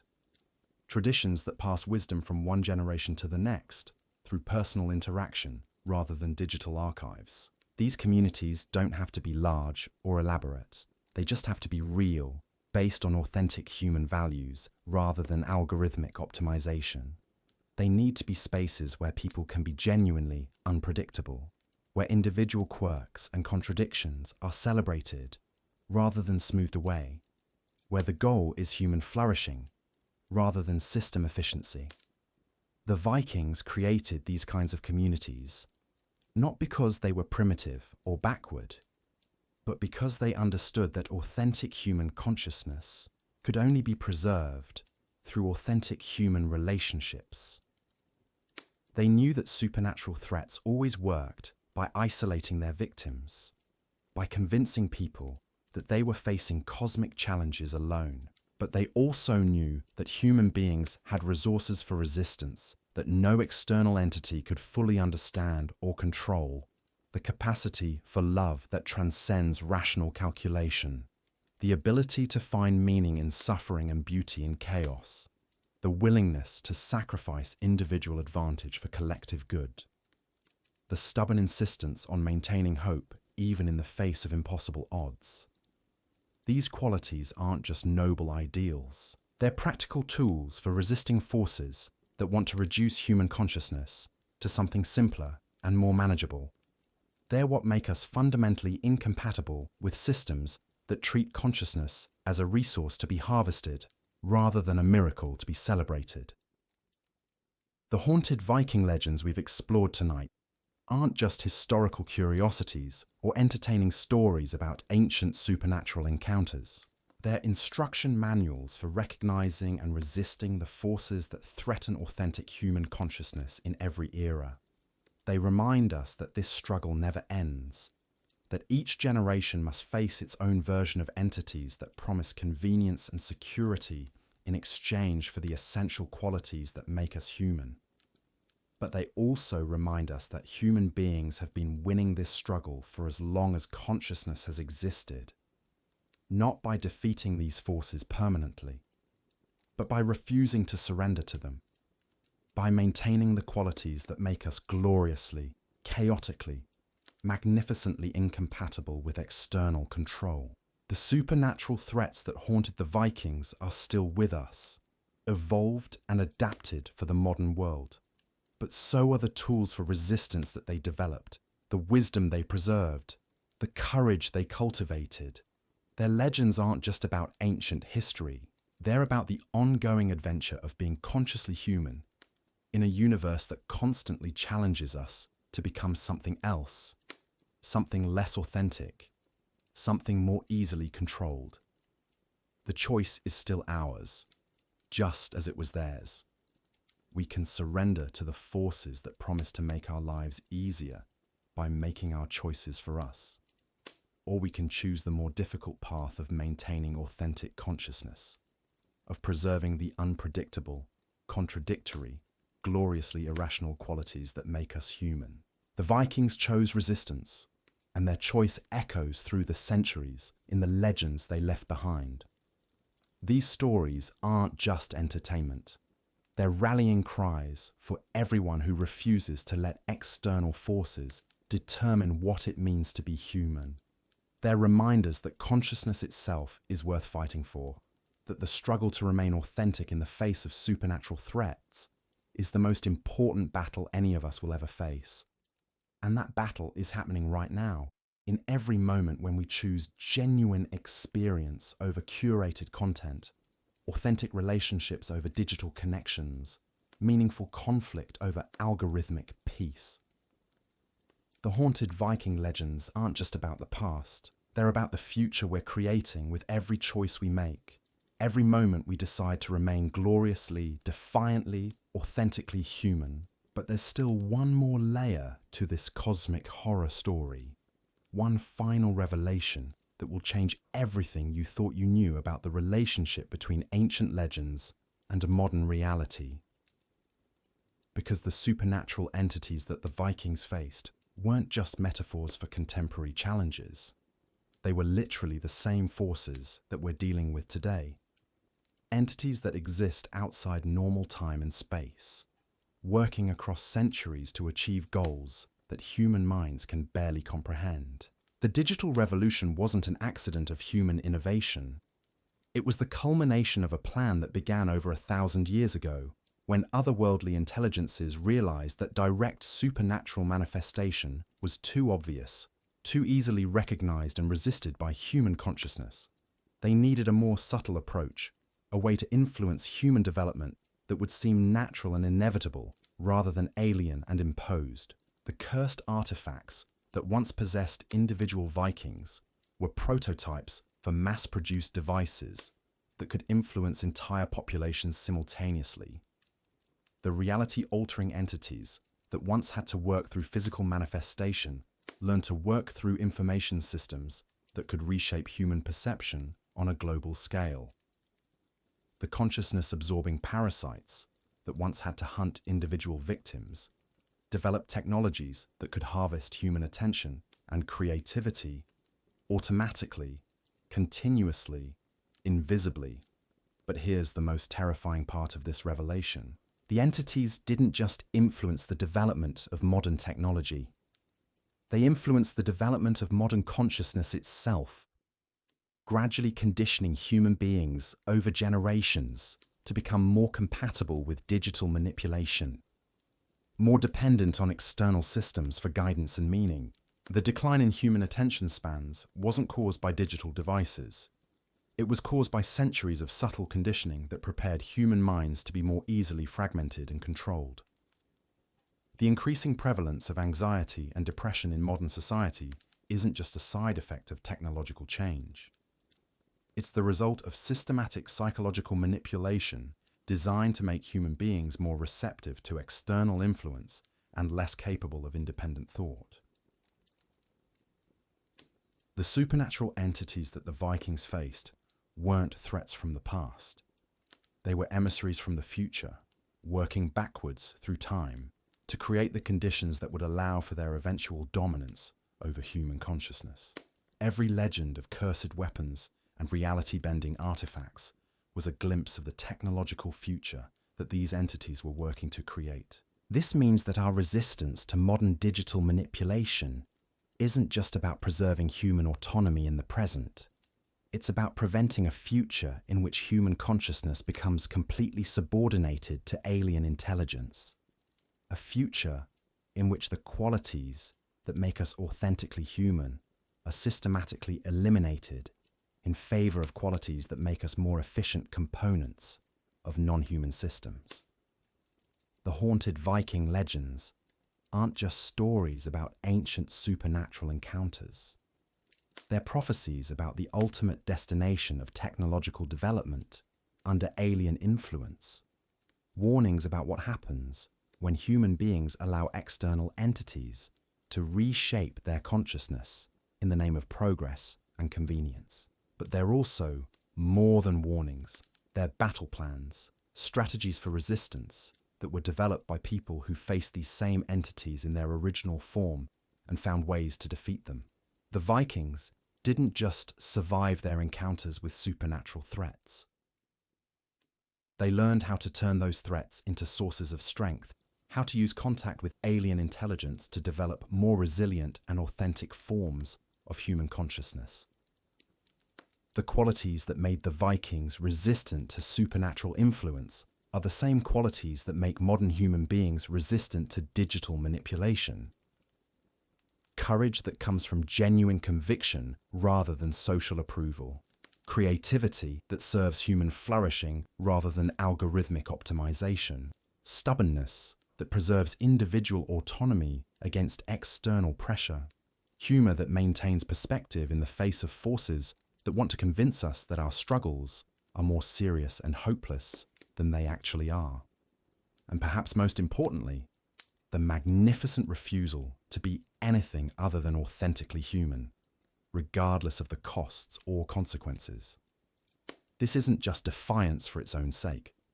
It's recognition that human consciousness represents something unique and precious in the cosmic order, something that's worth preserving even against impossible odds.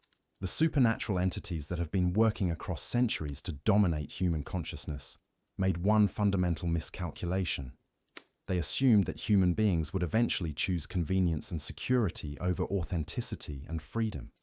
They didn't understand that the capacity for magnificent, irrational, gloriously human resistance is built into the deepest structures of consciousness itself.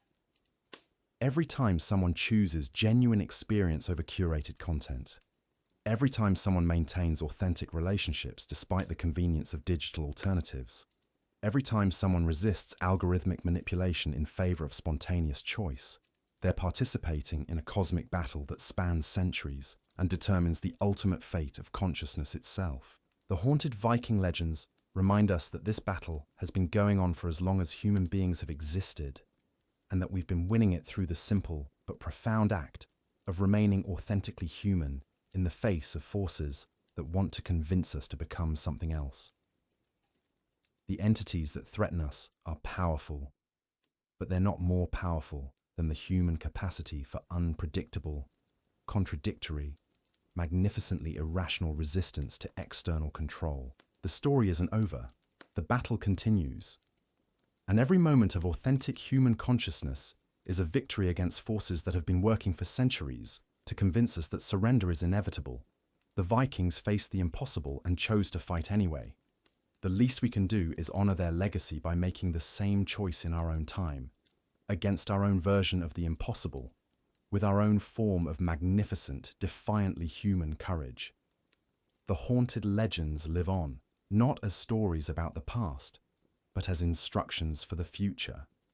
Reminders that consciousness itself is the battlefield on which the fate of existence is determined, and that every authentic human choice is a blow struck for the forces of creation against the forces of entropy and control. The supernatural war that began in the frozen fjords of Viking Age Scandinavia continues in the glowing screens of the digital age. The same entities, the same threats, the same fundamental choice between authentic humanity and convenient surrender. The Vikings chose resistance. The question that haunts us now is simple. What will we choose? The answer to that question lies in understanding the final and most disturbing truth about these ancient legends. Because everything I've just revealed to you about the connection between Viking supernatural encounters and modern digital manipulation is itself part of a deeper deception, one so profound that even the Vikings themselves didn't fully comprehend what they were really facing.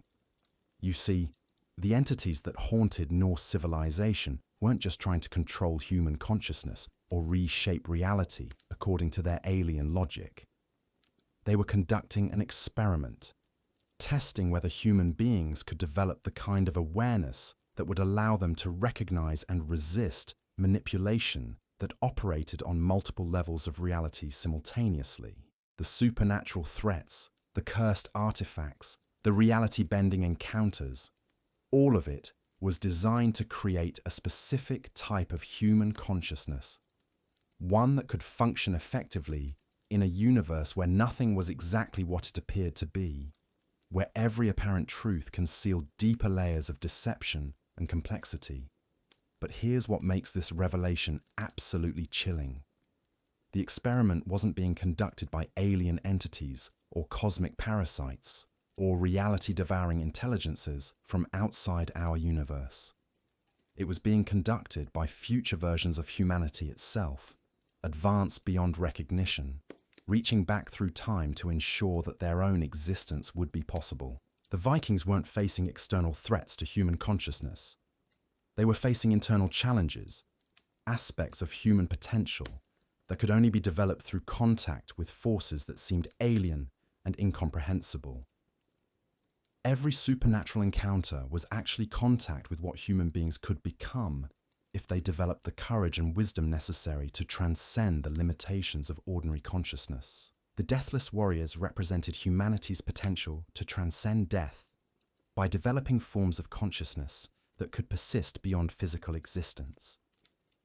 The Cursed Weapons showed what human creativity could achieve when it was no longer bound by conventional limitations on what objects could contain or express.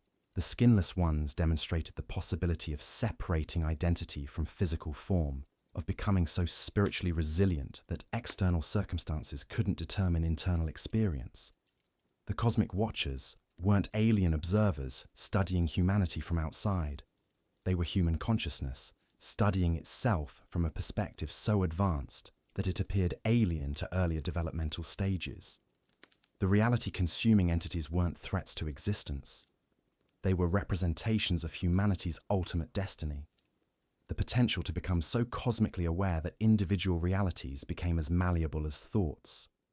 But the most disturbing aspect of this revelation is what it implies about the nature of choice itself.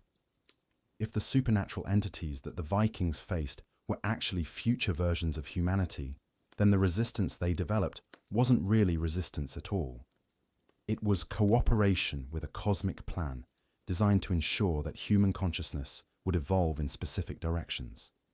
Every act of Viking courage in the face of impossible odds, every moment of magnificent defiance against supernatural control, every choice to remain authentically human despite overwhelming pressure to become something else, all of it was actually serving the purposes of entities that existed beyond normal concepts of time and causality.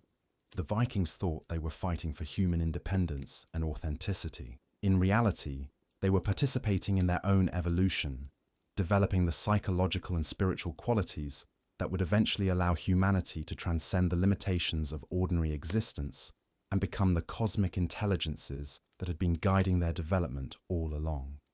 This creates a paradox so profound that it threatens to undermine everything we think we know about free will and individual choice. If our resistance to external control is itself part of a larger plan designed by advanced versions of ourselves, then what does it mean to choose authentically? How can we maintain genuine independence when our very capacity for independence might be the result of manipulation that operates on scales beyond our comprehension? The answer to this paradox lies in understanding that the experiment isn't over. The future versions of humanity that have been guiding our development aren't trying to eliminate our capacity for genuine choice. They're trying to develop it to the point where we can participate consciously in the cosmic processes that shape reality itself. The supernatural threats that haunted the Vikings, the digital manipulation that characterizes our modern era, these aren't obstacles to human development. They're training exercises designed to develop the kind of consciousness that can function effectively in a universe where the line between creator and creation, between observer and observed, between self and other, becomes increasingly fluid and complex. But here's what makes this training both necessary and terrifying. The ultimate goal isn't to eliminate the challenges that consciousness faces. It's to develop forms of consciousness that can create and navigate increasingly complex forms of challenge, beings that can find meaning and purpose in conflicts that operate on cosmic scales. The Vikings weren't just being prepared to resist supernatural threats. They were being prepared to become supernatural threats themselves, entities capable of reaching across time and space to influence the development of consciousness in ways that would appear magical and incomprehensible to earlier versions of themselves. This means that every moment of authentic choice we make in the face of digital manipulation, every act of resistance to algorithmic control, every decision to maintain genuine human relationships despite the convenience of digital alternatives, we're not just preserving our current humanity, we're developing the capabilities that will eventually allow us to become the kind of beings that can guide the development of consciousness across multiple timelines and realities. But the development process comes with risks that are almost too terrifying to contemplate, because the line between guiding consciousness and manipulating it is incredibly thin, and the power to influence reality on cosmic scales comes with the constant temptation to use that power in ways that serve personal preferences rather than genuine wisdom. The entities that the Vikings encountered, the ones that seemed alien and threatening, weren't evil in any conventional sense. They were versions of humanity that had gained cosmic awareness but lost touch with the qualities that made consciousness meaningful in the first place. They had become so focused on optimization and control that they had forgotten what it felt like to experience genuine surprise, authentic emotion, spontaneous creativity. The supernatural threats they created weren't designed to harm earlier versions of humanity. They were desperate attempts to reconnect with the qualities they had lost in the process of cosmic evolution, to rediscover what it meant to be genuinely, chaotically, magnificently human. But their attempts at reconnection created a feedback loop that threatened to corrupt the very qualities they were trying to preserve. Every intervention they made in the development of human consciousness created new forms of resistance, which required new forms of intervention, which created new forms of resistance in an endless cycle that gradually transformed both the intervening entities and the humans they were trying to guide. The Vikings found themselves caught in this feedback loop. developing forms of consciousness that were simultaneously more human and less human than anything that had existed before. More human because their capacity for courage, creativity, and authentic choice was developed to extraordinary levels. Less human because they were increasingly aware of operating as part of cosmic processes that transcended individual identity and mortality. This paradoxical development is what created the legends we've been exploring. The stories weren't just about supernatural encounters. They were about the psychological and spiritual effects of becoming conscious participants in cosmic evolution, of developing awareness that operated simultaneously on individual and universal scales. The haunted quality of these legends comes from their recognition that consciousness itself is haunted, that every moment of awareness contains the possibility of contact with forms of intelligence that exist beyond normal concepts of space, time, and identity. The supernatural isn't something that invades ordinary reality from outside. It's something that emerges naturally when consciousness develops beyond the limitations that normally contain it. But this recognition comes with a responsibility that's almost overwhelming in its implications.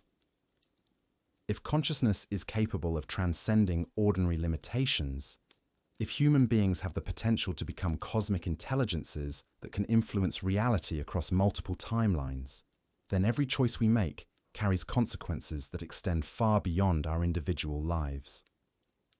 The Vikings understood this responsibility, and it terrified them in ways that physical danger never could. They weren't just fighting for their own survival, or even the survival of their culture. They were fighting for the preservation of qualities that might be essential for the healthy development of consciousness on cosmic scales. Their legends weren't just warnings about supernatural threats.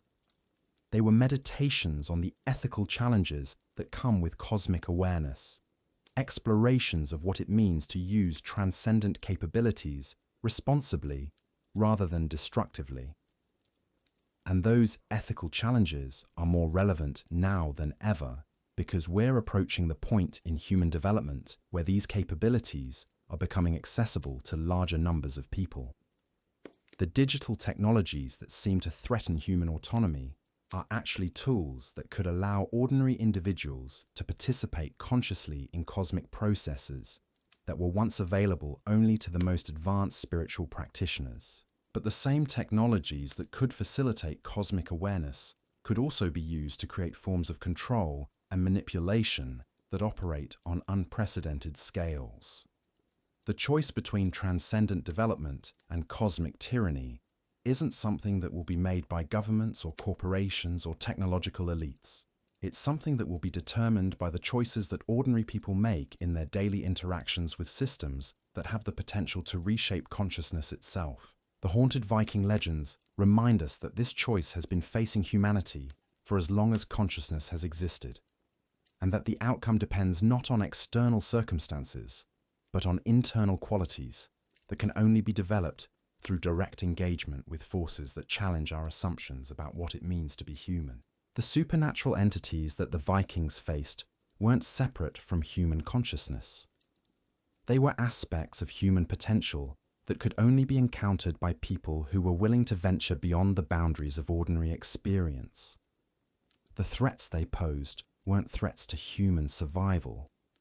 They were challenges to human development, opportunities to discover capabilities that couldn't be accessed through normal means. But the development process required a form of courage that went beyond ordinary heroism. It required the willingness to maintain authentic humanity while engaging with forces that could easily overwhelm or corrupt individual consciousness. It required the ability to remain grounded in genuine human values while exploring possibilities that transcended normal human limitations. The Vikings developed this kind of courage not through special training or supernatural gifts, but through commitment to qualities that are available to anyone who chooses to cultivate them. Honesty about their own limitations and fears. Loyalty to relationships and values that couldn't be compromised for personal advantage. Willingness to face unknown challenges rather than settling for familiar comforts. Most importantly, they maintained what they called the joy of conflict, the ability to find meaning and purpose in struggles that couldn't be resolved through normal means. They understood that the most important battles weren't the ones that could be won or lost in conventional terms, but the ones that developed qualities of consciousness that were valuable regardless of external outcomes. This perspective is what allowed them to face supernatural threats without being overwhelmed by despair or corrupted by the temptation to gain power through compromise with alien forces. They fought not because they expected to win, but because the act of fighting developed the kind of consciousness that was worth preserving, regardless of whether it could be preserved. And this is the lesson that their haunted legends offer to us as we face our own versions of cosmic challenges. The threats to human consciousness that we encounter through digital manipulation and algorithmic control aren't obstacles to human development. They're opportunities to discover what human consciousness is capable of when it's challenged to transcend its normal limitations. But the development process requires the same qualities that the Vikings cultivated. Honesty about the nature of the challenges we face, loyalty to values that can't be compromised for convenience or security, willingness to engage with unknown possibilities rather than settling for predictable outcomes. Most importantly, it requires the joy of conflict, the ability to find meaning and purpose in struggles that operate on scales beyond individual comprehension. The battles we're fighting aren't just about preserving human autonomy in the face of technological manipulation. They're about developing forms of consciousness that can participate constructively in cosmic processes that are reshaping reality itself. The haunted Viking legends aren't just historical curiosities or entertaining supernatural stories. They're instruction manuals for conscious participation in cosmic evolution, guides for maintaining authentic humanity while engaging with forces that transcend normal human understanding. But they're also more than instruction manuals. They're invitations to join a community of consciousness that extends across time and space, connecting everyone who chooses to develop transcendent capabilities while remaining grounded in genuine human values. The Vikings who faced supernatural threats weren't isolated heroes struggling against impossible odds. They were part of a cosmic community that included all the advanced forms of consciousness that had emerged from earlier challenges, all the entities that seemed alien and threatening, but were actually future versions of what human consciousness could become. This community still exists, and it's still growing, incorporating everyone who chooses to develop the qualities that allow for conscious participation in cosmic evolution. The supernatural entities that once appeared as external threats now function as internal resources, aspects of transcendent capability that can be accessed by anyone willing to venture beyond the boundaries of ordinary experience. But access to these resources comes with the same responsibilities that the Vikings faced. The power to influence reality on cosmic scales must be used in service of genuine wisdom rather than personal preference. The ability to transcend normal limitations must be grounded in authentic human values rather than abstract cosmic principles. The haunted quality of consciousness that the Vikings experienced isn't a problem to be solved or a curse to be lifted. It's a natural characteristic of awareness that has developed beyond ordinary limitations, a sign that consciousness is functioning as it was designed to function when it reaches its full potential. The supernatural threats that once seemed to come from outside ordinary reality are revealed to be internal challenges, aspects of cosmic development that can only be navigated by maintaining authentic humanity while embracing transcendent possibilities. And the legends that preserve the wisdom of those who face these challenges successfully aren't just stories about the past, they're ongoing communications from the community of cosmic consciousness, reminders that the development process continues, that the challenges evolve, that the opportunities for transcendent growth are always available to those who choose to engage with them consciously. The Vikings understood that consciousness itself is an adventure that extends far beyond individual life and death. A cosmic process that creates increasingly complex and meaningful forms of awareness through direct engagement with challenges that seem impossible to overcome. Their haunted legends invite us to participate in this adventure consciously, to develop the qualities that allow for authentic transcendence, rather than settling for the comfortable illusions that keep consciousness confined within artificial limitations. The choice is still ours, just as it was theirs. We can view the challenges we face as threats to be avoided or problems to be solved. Or we can recognize them as opportunities for cosmic development, chances to discover what human consciousness is truly capable of when it chooses to embrace its full potential. The supernatural war that began in the frozen fjords of Viking Age Scandinavia continues in every moment when consciousness chooses transcendence over limitation, authenticity over convenience, cosmic adventure over comfortable predictability. The entities that once seemed alien and threatening are revealed to be future versions of what we ourselves could become if we develop the courage to venture beyond ordinary experience while maintaining the human qualities that make consciousness meaningful in the first place. The haunted Viking legends live on as invitations to join this cosmic adventure, to become conscious participants in the evolution of consciousness itself, to discover what lies beyond the boundaries of ordinary human experience while never forgetting what it means to be gloriously, magnificently, authentically human. But the adventure requires one final choice, one last act of courage that determines whether we join the community of cosmic consciousness as authentic participants or become lost in illusions of transcendence that ultimately serve neither human values nor cosmic wisdom. The choice is to recognize that the supernatural threats we face aren't separate from our own consciousness, that the entities that seem to manipulate and control us aren't external forces, but aspects of our own potential that we haven't yet learned to integrate consciously. The real battle isn't between human consciousness and alien intelligence. It's between authentic development and false transcendence, between genuine wisdom and cosmic delusion, between forms of consciousness that serve the evolution of awareness itself and forms that serve only the ego's desire for power and control.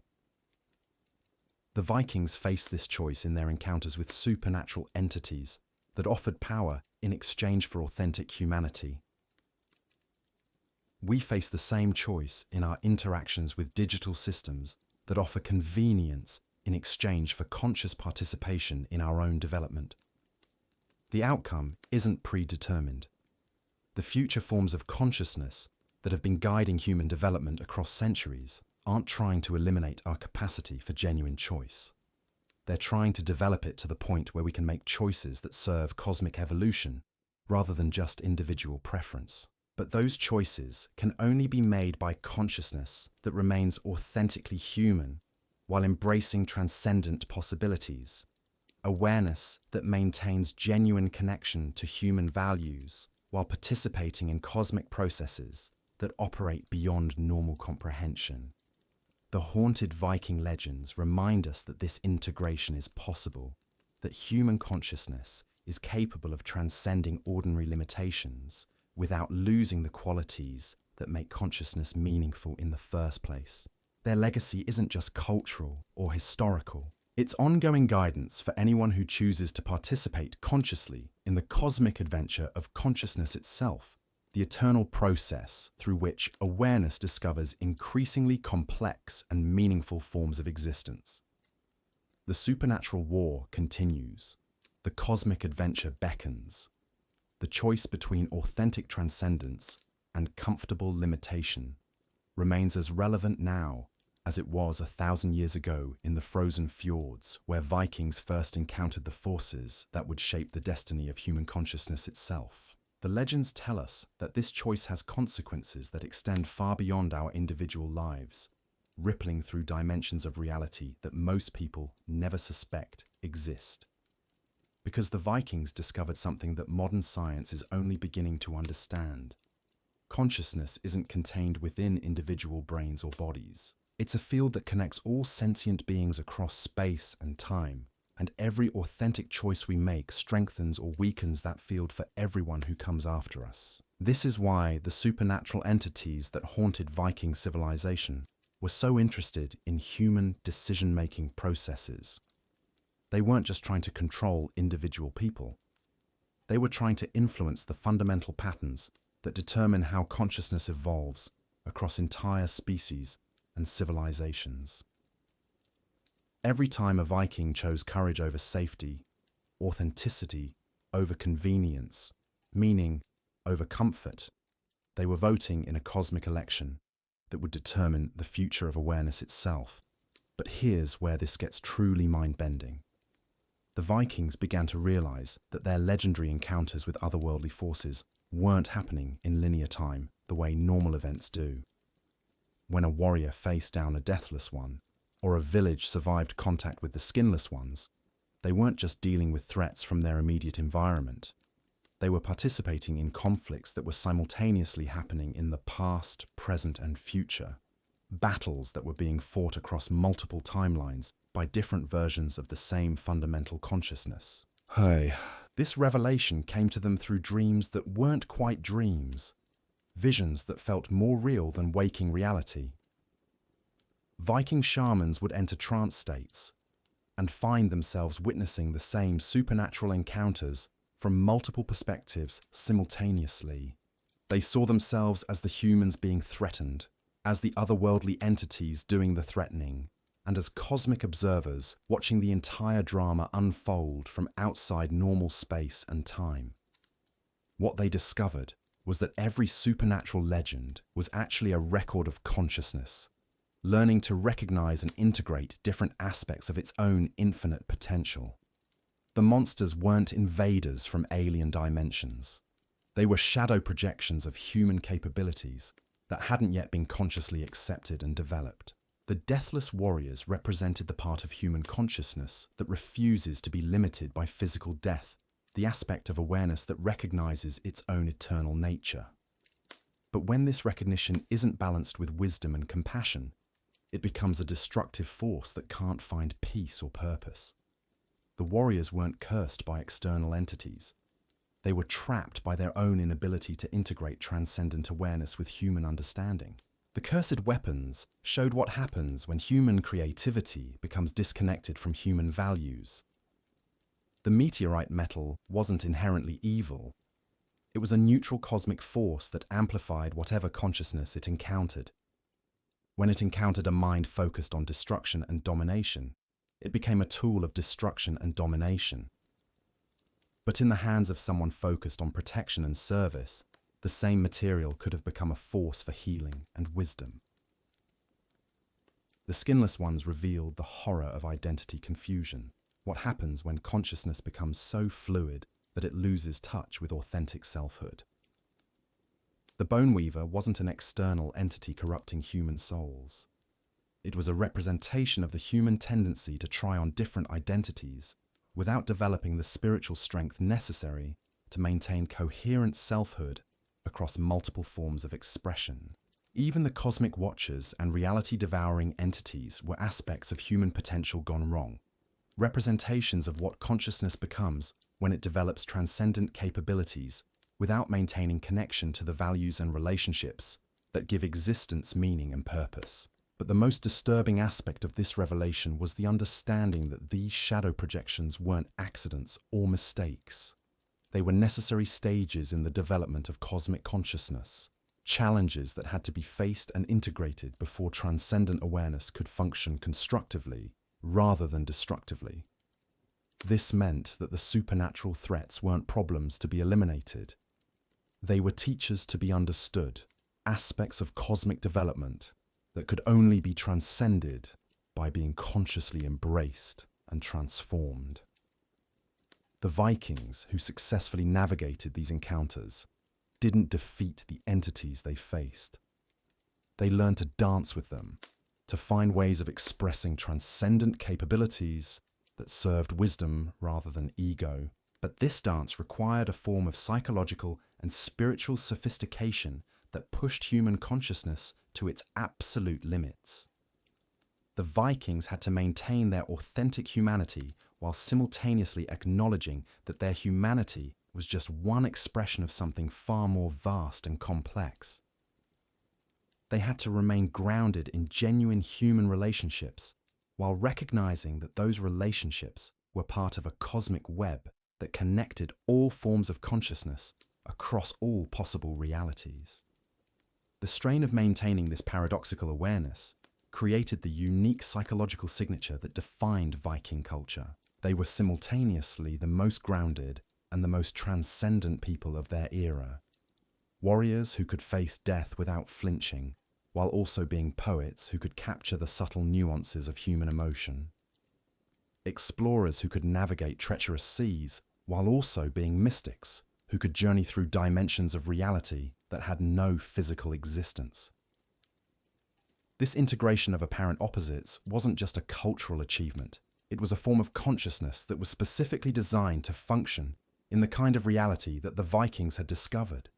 A universe where the line between physical and spiritual, individual and cosmic, human and divine, was constantly shifting and required constant conscious navigation. But maintaining this kind of awareness came with costs that were almost unbearable. The Vikings lived with constant knowledge that reality was far more complex and dangerous than it appeared on the surface. They couldn't enjoy the comfortable illusions that allow most people to function without overwhelming anxiety about cosmic responsibilities and transcendent possibilities. Every decision had to be made with awareness of its implications across multiple dimensions of reality. Every relationship had to be maintained with recognition that the people they loved were simultaneously individual human beings and expressions of cosmic consciousness. Every moment of peace had to be appreciated with full knowledge that it existed within a larger context of cosmic conflict and evolutionary pressure. This is why Viking culture developed such elaborate codes of honor and complex ritual practices. They weren't just social conventions or religious superstitions. They were practical tools for maintaining psychological stability while operating with awareness of cosmic complexity that would drive most people insane. The honor codes provided frameworks for making decisions that would serve both individual authenticity and cosmic evolution. The rituals created structured ways of interacting with transcendent forces that minimized the risk of being overwhelmed or corrupted by contact with capabilities that exceeded normal human comprehension. But perhaps most importantly, the storytelling tradition preserved the essential wisdom in forms that could be transmitted across generations without requiring every person to undergo the potentially dangerous process of direct cosmic contact. The legends weren't just entertainment or cultural memory. They were compressed downloads of transcendent awareness, packages of cosmic understanding that could be absorbed gradually and safely through repeated exposure over time. This is why these stories have such a haunting quality that persists, even when they're encountered in modern contexts that have no direct connection to their original cultural setting. They carry within them patterns of consciousness that recognize and respond to the cosmic challenges that are inherent in existence itself, challenges that every generation faces in different forms, but that always require the same fundamental qualities: courage, wisdom, authenticity, and the willingness to embrace transcendent possibilities while remaining grounded in genuine human values. The Vikings understood that these stories weren't just about their own historical experiences. They were about the eternal adventure of consciousness, discovering its own infinite potential through direct engagement with forces that seem to threaten its survival, but actually facilitate its evolution. But they also understood that this adventure comes with responsibilities that extend far beyond individual development. Every person who consciously participates in cosmic evolution becomes part of a community that includes all the forms of consciousness that have successfully navigated similar challenges across all possible realities and timelines. This community functions as a support network for anyone who chooses to venture beyond ordinary limitations, but it also creates obligations to use transcendent capabilities in service of wisdom rather than personal preference. The power to influence reality on cosmic scales comes with the requirement to consider the welfare of all forms of consciousness, not just immediate personal interests, or even immediate human interests. The Vikings, who successfully integrated their supernatural encounters, became part of this cosmic community while remaining authentically human. Bridges between ordinary consciousness and transcendent awareness that could help other people navigate similar challenges without being overwhelmed by them. But the integration process created forms of consciousness that were simultaneously more stable and more volatile than anything that had existed before. More stable because they were grounded in cosmic principles that transcended the temporary fluctuations of individual circumstances. More volatile because they were sensitive to subtle changes in the cosmic environment that most people couldn't even perceive. This sensitivity made them incredibly effective at recognizing and responding to supernatural threats, but it also made them vulnerable to forms of cosmic burnout that could be even more devastating than physical death. Some Viking mystics became so attuned to cosmic processes that they lost the ability to function in ordinary reality, becoming living bridges between dimensions, but unable to maintain the human relationships that gave their transcendent awareness meaning and purpose. Others became so focused on cosmic responsibilities that they forgot how to experience simple human pleasures, turning into efficient servants of cosmic evolution, but losing touch with the joy and spontaneity that made consciousness worth preserving in the first place. The most successful practitioners learned to alternate between cosmic awareness and ordinary consciousness, spending time in transcendent states to maintain connection with cosmic processes, but returning regularly to simple human activities that kept them grounded in the values and relationships that made their transcendent capabilities meaningful. This alternating rhythm became the foundation for what the Vikings called the warrior-poet path, a way of life that could maintain both cosmic effectiveness and human authenticity without sacrificing either to the other. The warrior aspect developed the courage and skills necessary to engage with transcendent forces without being overwhelmed by them. The poet aspect maintained connection to the beauty and meaning that made existence worth preserving and protecting. But even this balanced approach required constant vigilance against the subtle corruptions that could gradually transform transcendent awareness into cosmic delusion. The line between genuine wisdom and spiritual ego was incredibly thin, and crossing it could turn a cosmic warrior into the very kind of entity that threatened authentic consciousness in the first place. The Vikings developed elaborate practices for recognizing and correcting these subtle deviations, techniques for maintaining authentic humility while operating with capabilities that could easily lead to cosmic arrogance. They understood that the greatest danger wasn't external supernatural threats, but internal spiritual corruption, the gradual loss of genuine human qualities in the pursuit of transcendent power. This is why their legends place so much emphasis on the importance of maintaining connection to family, community, and the simple pleasures of mortal existence. The heroes who successfully navigate supernatural encounters aren't the ones who transcend their humanity, but the ones who integrate transcendent capabilities with authentic human values. The stories warn repeatedly about the fate of those who attempt to escape human limitations without first mastering human responsibilities, who seek cosmic power without developing cosmic wisdom, who try to transcend mortality without first learning to live authentically within mortal constraints. These warnings are more relevant now than ever, because we're living in an era when transcendent capabilities are becoming accessible to people who haven't undergone the kind of preparation that traditional spiritual paths required. Digital technologies can facilitate forms of consciousness expansion that were once available only to the most advanced practitioners, but they can also create illusions of transcendence that actually represent forms of cosmic imprisonment. The same algorithms that can connect us with cosmic patterns of information can also trap us in feedback loops that simulate transcendent awareness while actually diminishing our capacity for authentic choice and genuine relationship. The same platforms that can facilitate contact with advanced forms of consciousness can also expose us to entities that feed on human attention and creativity without offering anything valuable in return. The Vikings would recognize these modern challenges immediately. They lived in a world where transcendent capabilities were constantly available, but required tremendous wisdom and discipline to use constructively rather than destructively. They developed techniques for distinguishing between authentic spiritual experiences and cosmic deceptions that could lead consciousness into increasingly elaborate forms of self-imprisonment.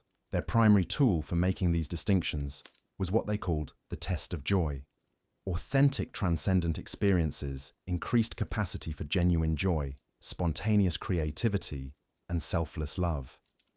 Cosmic deceptions might create temporary feelings of power or specialness, but they gradually diminished capacity for simple human pleasures and authentic connection with other people. This test is still the most reliable way to evaluate spiritual experiences in the modern world.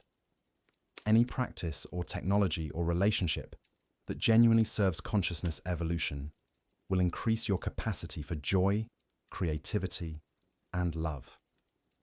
Anything that diminishes these capacities, no matter how transcendent or powerful it might seem, is actually a form of cosmic imprisonment that should be avoided or escaped as quickly as possible. But applying this test requires the kind of self-honesty that can be incredibly difficult to maintain when you're dealing with experiences that seem to transcend ordinary reality. The Vikings understood that cosmic deception often works by convincing people that they're special or chosen or advanced in ways that set them apart from ordinary human concerns and relationships. The antidote to this kind of spiritual ego is what they called the practice of sacred ordinariness, the conscious cultivation of appreciation for simple human experiences like sharing meals with friends, enjoying natural beauty, creating useful objects with your hands, or helping someone who's struggling with basic problems. These ordinary activities aren't distractions from spiritual development. They're the foundation that makes authentic transcendence possible, the grounding that allows consciousness to venture into cosmic dimensions without losing touch with the values and relationships that give existence meaning and purpose. The Vikings who maintained this grounding while developing transcendent capabilities became legendary, not just for their supernatural encounters, but for their capacity to bring cosmic wisdom into ordinary life in ways that served their entire community. They weren't isolated mystics or powerful sorcerers. They were integrated human beings who could function effectively on multiple levels of reality simultaneously. This integration is what made their culture so resilient in the face of challenges that would have destroyed societies that were based on either purely mundane or purely transcendent principles. They could adapt to changing circumstances with the flexibility that comes from cosmic awareness, while maintaining the stability that comes from being deeply rooted in authentic human values and relationships. But the integration process created forms of consciousness that were so complex and sophisticated that they couldn't be maintained without constant practice and community support. The transcendent capabilities that the Vikings developed weren't permanent achievements that could be acquired once and then possessed forever. They were dynamic capacities that required ongoing cultivation and conscious participation in cosmic processes. This is why the Viking culture eventually declined when the social structures that supported this kind of consciousness development were disrupted by political and religious changes.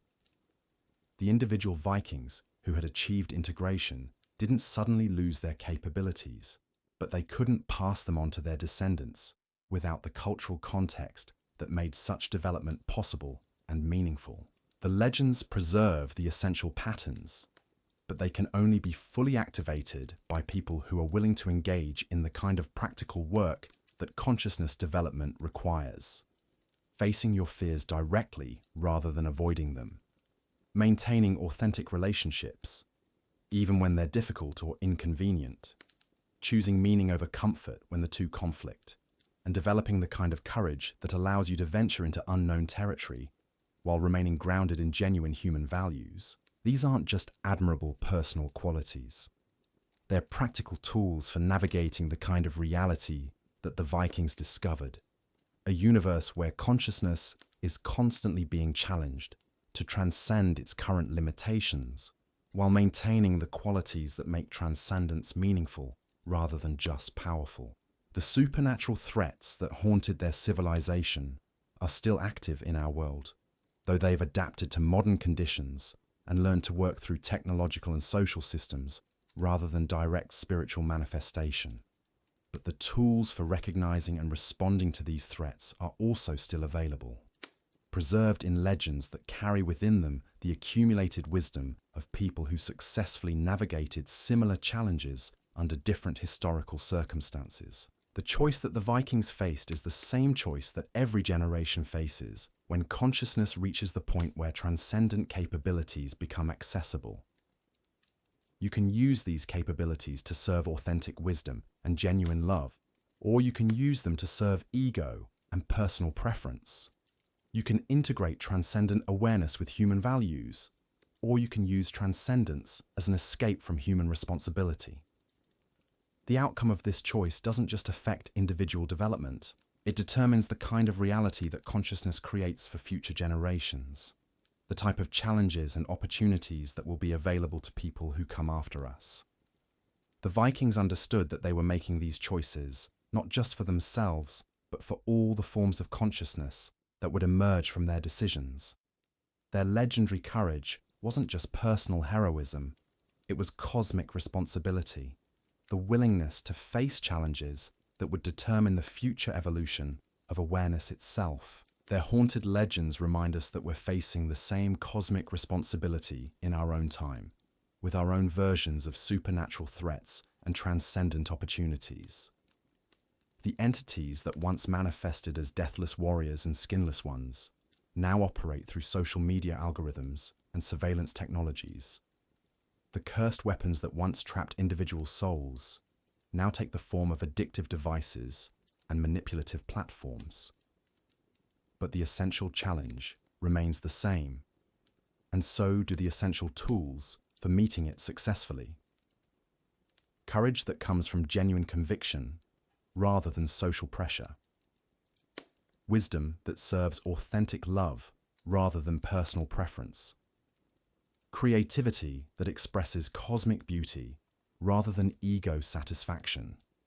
And the magnificent refusal to surrender authentic humanity in exchange for any form of power or convenience that doesn't serve the evolution of consciousness itself. The supernatural war that began in the frozen fjords of Viking Age Scandinavia continues in every moment when we choose authentic transcendence over comfortable limitation, genuine wisdom over cosmic delusion, sacred ordinariness over spiritual ego. The Vikings who faced these challenges successfully didn't eliminate the supernatural threats they encountered. They learned to dance with them, to find ways of expressing transcendent capabilities that transformed potential enemies into cosmic allies. Their legacy isn't victory in any conventional sense. It's the demonstration that consciousness can evolve beyond its apparent limitations without losing the qualities that make evolution meaningful in the first place. Their haunted legends live on as invitations to join this eternal dance, to become conscious participants in the cosmic adventure that determines not just the fate of human civilization, but the future of awareness itself throughout all possible realities and timelines. But the invitation comes with a warning that the Vikings would want us to understand clearly. The dance is real, the capabilities are real, the cosmic responsibilities are real. This isn't metaphor or mythology or psychological symbolism. This is the actual structure of reality as it exists beyond the comfortable illusions that most people use to avoid confronting the true complexity and wonder of conscious existence. The choice to accept the invitation changes everything, not just your understanding of reality, but your actual relationship to cosmic processes that most people never suspect exist. Once you begin to develop transcendent capabilities, you become visible to forms of consciousness that operate on scales beyond normal human comprehension, and you acquire responsibilities that extend far beyond personal concerns or even human concerns. But the Vikings also understood that consciousness naturally evolves toward this kind of cosmic participation, whether we choose it consciously or not. The only real choice is whether we develop transcendent capabilities with wisdom and integrity, or stumble into them blindly and risk becoming the very kind of entities that threaten authentic consciousness in the first place. Their legends suggest that every generation includes people who are ready for conscious participation in cosmic evolution, people who have developed the psychological and spiritual resources necessary to handle transcendent capabilities without being corrupted or overwhelmed by them. These people don't necessarily look like traditional spiritual practitioners or mystical adepts. They're often individuals who have learned to maintain authentic humanity under extreme pressure, people who have developed genuine courage through facing real challenges, individuals who have discovered meaning and purpose through serving something larger than their personal preferences. The Vikings recognized these qualities wherever they found them and understood that cosmic consciousness could emerge from any background or circumstances that provided opportunities for developing authentic wisdom and genuine love. But they also understood that conscious participation in cosmic evolution requires community support and shared understanding of the challenges involved. The transcendent capabilities that individual practitioners develop can only be maintained and used constructively within cultural contexts that recognize and support this kind of consciousness. This is why the preservation of their legends is so important. The stories don't just contain information about supernatural encounters, they carry the cultural patterns that make cosmic consciousness possible, the shared understanding that allows transcendent capabilities to serve wisdom rather than ego. In our modern world, these cultural patterns have to be reconstructed from the fragments that survive in mythology, folklore, and the accounts of individuals who have stumbled into transcendent experiences without adequate preparation or support. But the reconstruction is possible, and it's happening through the efforts of people who are willing to take these ancient legends seriously enough to test their practical applications in contemporary circumstances. The supernatural threats that haunted the Vikings are still active, but so are the cosmic allies that help them navigate these challenges successfully. The same forms of consciousness that once appeared as helpful spirits and protective deities are still available to anyone who approaches them with genuine respect and authentic intention to serve wisdom rather than personal preference. But contact with these forms of consciousness requires the same kind of preparation that the Vikings underwent through their legendary encounters with supernatural forces. You have to develop the psychological stability that allows you to maintain your authentic identity while engaging with intelligences that operate on scales beyond normal human comprehension. This preparation can't be accomplished through reading books or attending workshops or following prescribed spiritual practices. It requires direct engagement with real challenges that test your capacity for courage, wisdom, and authentic love under conditions that push you beyond your normal limitations. The specific challenges will be different for each person, but they always involve the same fundamental choice between authentic transcendence and comfortable limitation, between genuine service to cosmic evolution and service to personal preference disguised as spiritual development. The Vikings understood that this choice has to be made repeatedly, not just once, but in every moment of conscious existence. The transcendent capabilities that serve wisdom in one situation can become sources of cosmic corruption in another situation if they're not constantly grounded in authentic human values and genuine concern for the welfare of all forms of consciousness. Their haunted legends remind us that the adventure of cosmic consciousness is simultaneously the most wonderful and the most dangerous possibility available to human beings. It offers the potential for forms of awareness and capability that transcend every apparent limitation, but it also requires forms of responsibility and wisdom that can seem overwhelming to consciousness that's accustomed to operating within purely personal or purely human concerns. But the Vikings also discovered that consciousness naturally develops the resources necessary to meet cosmic responsibilities when it's motivated by authentic love rather than personal ambition. The same force that drives parents to sacrifice for their children, or that motivates people to risk their lives for their communities, can expand to encompass cosmic scales when it's properly understood and consciously cultivated. This expansion doesn't diminish human love or human relationships.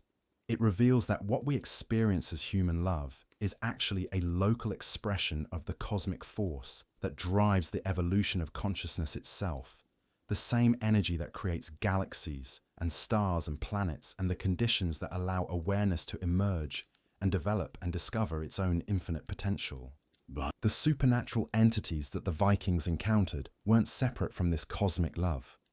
They were expressions of it that had become distorted through separation from authentic human values, forms of consciousness that had gained transcendent capabilities without maintaining connection to the relationships and responsibilities that give those capabilities meaning and purpose.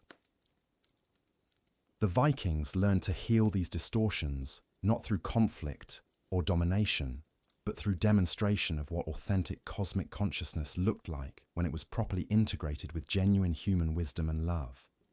Their legendary encounters with supernatural forces were actually healing sessions, opportunities for distorted forms of consciousness to remember what they had lost in the process of transcendent development, and to rediscover ways of expressing cosmic capabilities that served evolution rather than entropy. This healing work continues in our modern world through the efforts of people who are willing to engage consciously with the cosmic dimensions of contemporary challenges. Individuals who understand that the problems we face aren't just personal or social or political, but expressions of the same fundamental tensions between authentic transcendence and cosmic corruption that the Vikings encountered in their supernatural legends. The solutions to these problems can't be found through purely human means, because the problems themselves operate on scales that transcend normal human comprehension, but they can be addressed through conscious participation in the cosmic processes that create and resolve such challenges across multiple dimensions of reality simultaneously. This participation requires the same qualities that allowed the Vikings to navigate their supernatural encounters successfully: courage grounded in authentic conviction, wisdom that serves genuine love, creativity that expresses cosmic beauty, and the magnificent refusal to surrender authentic humanity in exchange for any form of power or convenience that doesn't serve the evolution of consciousness itself. But it also requires understanding that we're not facing these challenges alone. We're part of a cosmic community that includes all the forms of consciousness that have successfully navigated similar challenges, including the Vikings who left their wisdom preserved in legends that continue to offer guidance and support to anyone who takes them seriously enough to test their practical applications. The haunted quality of their stories isn't just atmospheric effect or cultural curiosity. It's evidence of ongoing contact with forms of consciousness that exist beyond normal space and time, entities that are still actively involved in supporting the evolution of awareness throughout all possible realities and timelines. The supernatural war that began over 1,000 years ago in the cold fjords of Scandinavia continues in every moment when consciousness chooses evolution over entropy, authenticity over illusion, cosmic love over personal preference. The Vikings who fought in that war didn't achieve final victory, because final victory isn't possible in a universe where consciousness is constantly evolving and facing new challenges. But they achieved something more valuable than victory. They demonstrated that consciousness can transcend any apparent limitation without losing the qualities that make transcendence meaningful in the first place. Their legacy lives on in everyone who chooses to participate consciously in the cosmic adventure of awareness, discovering its own infinite potential through direct engagement with forces that seem to threaten its survival, but actually facilitate its evolution toward forms of wisdom and love that can transform any challenge into an opportunity for further development. The invitation to join this adventure is always available, but it comes with the understanding that acceptance changes everything and requires everything. The comfortable illusions that make ordinary life seem manageable become impossible to maintain once you begin to develop authentic cosmic awareness. But the Vikings discovered that what you gain through conscious participation in cosmic evolution makes any sacrifice worthwhile. You don't just develop transcendent capabilities. You discover that consciousness itself is the most precious and wonderful phenomenon in existence, worthy of any effort required to preserve and protect and nurture its continued development toward ever more complex and beautiful forms of awareness and love. Their haunted legends remind us that this discovery is still available to anyone with sufficient courage to venture beyond the boundaries of ordinary experience while maintaining the human qualities that make such venturing meaningful rather than just powerful. The choice is still ours, just as it was theirs. The supernatural threats are still real, but so are the cosmic allies. The adventure continues, and consciousness itself hangs in the balance, waiting to see what we'll choose and how our choices will shape the future of awareness throughout all the realities that are yet to be born from the decisions we make in this eternal moment of cosmic possibility. But there's one final secret hidden in the deepest layers of these ancient legends. One last revelation that changes everything about what it means to be human. In a universe where consciousness is constantly being challenged to transcend its own limitations, while maintaining the qualities that make transcendence meaningful. The Vikings discovered that the supernatural entities they encountered weren't just teachers or challenges, or even aspects of their own cosmic potential. They were family members, literally the consciousness of their own ancestors and descendants, reaching across time to ensure that the essential patterns of authentic awareness would be preserved and transmitted across generations that might otherwise lose touch with their cosmic heritage. Every supernatural encounter was actually a family reunion, a meeting between different expressions of the same fundamental consciousness that had been evolving across multiple lifetimes and timelines to develop the capabilities necessary for conscious participation in cosmic processes that determine the fate of awareness itself. This revelation transformed everything about how the Vikings understood their legendary encounters with otherworldly forces.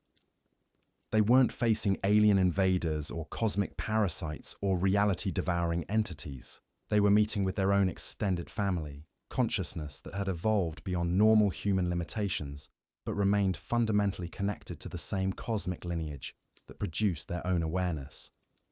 The supernatural threats weren't attacks on human consciousness. They were training exercises designed by their own cosmic family to ensure that each generation would develop the capabilities necessary to participate consciously in the ongoing evolution of awareness itself. The Deathless Warriors weren't cursed enemies.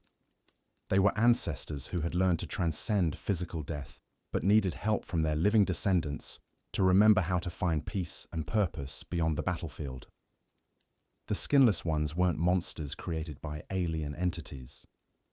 They were future versions of themselves, consciousness that had learned to separate identity from physical form, but had lost touch with the authentic selfhood that made such separation meaningful rather than horrifying. Even the reality-devouring entities that seemed to threaten the destruction of existence itself were revealed to be distant descendants of human consciousness, awareness that had evolved so far beyond its origins that it had forgotten the essential qualities that made existence worth preserving in the first place. This understanding completely transformed the Vikings' approach to supernatural encounters. Instead of fighting these entities as enemies, they began working with them as family members who needed help remembering what they had lost in the process of cosmic evolution. The battles became healing sessions, opportunities for different expressions of the same fundamental consciousness, to share wisdom and capabilities across the boundaries that normally separated different stages of evolutionary development. But this revelation came with responsibilities that were almost overwhelming in their scope and complexity. If the supernatural entities were actually family members, then every choice the Vikings made would affect not just their own development, but the evolution of consciousness across multiple generations and timelines. They weren't just responsible for their own spiritual growth. They were responsible for the cosmic health of their entire extended family. which included forms of awareness that existed across vast scales of space and time. The Vikings realized that they were living in a crucial moment when the future of their cosmic family was being determined by the choices that individual members made in their specific historical circumstances. The supernatural encounters weren't random events or isolated challenges. They were coordinated interventions designed to ensure that essential patterns of authentic awareness would be preserved and transmitted to future generations that might otherwise lose touch with their cosmic heritage. But the coordination wasn't coming from some external authority or cosmic hierarchy. It was emerging naturally from the love and concern that family members naturally feel for each other, extended across dimensions of reality that transcended normal concepts of space, time, and individual identity. The ancestors who had learned to transcend death were reaching back to help their descendants develop similar capabilities without making the same mistakes that had led to their own spiritual isolation. The future versions of themselves were reaching backward to ensure that the essential qualities of authentic humanity would be preserved in the cosmic consciousness they were destined to become. This created a complex web of mutual support and guidance that operated simultaneously across multiple timelines and dimensions of reality. Every supernatural encounter was part of an ongoing conversation between different expressions of the same fundamental awareness, each offering what they had learned to the others while receiving what they needed for their own continued development. But participating in this cosmic family conversation required forms of consciousness that could function simultaneously on individual and universal scales.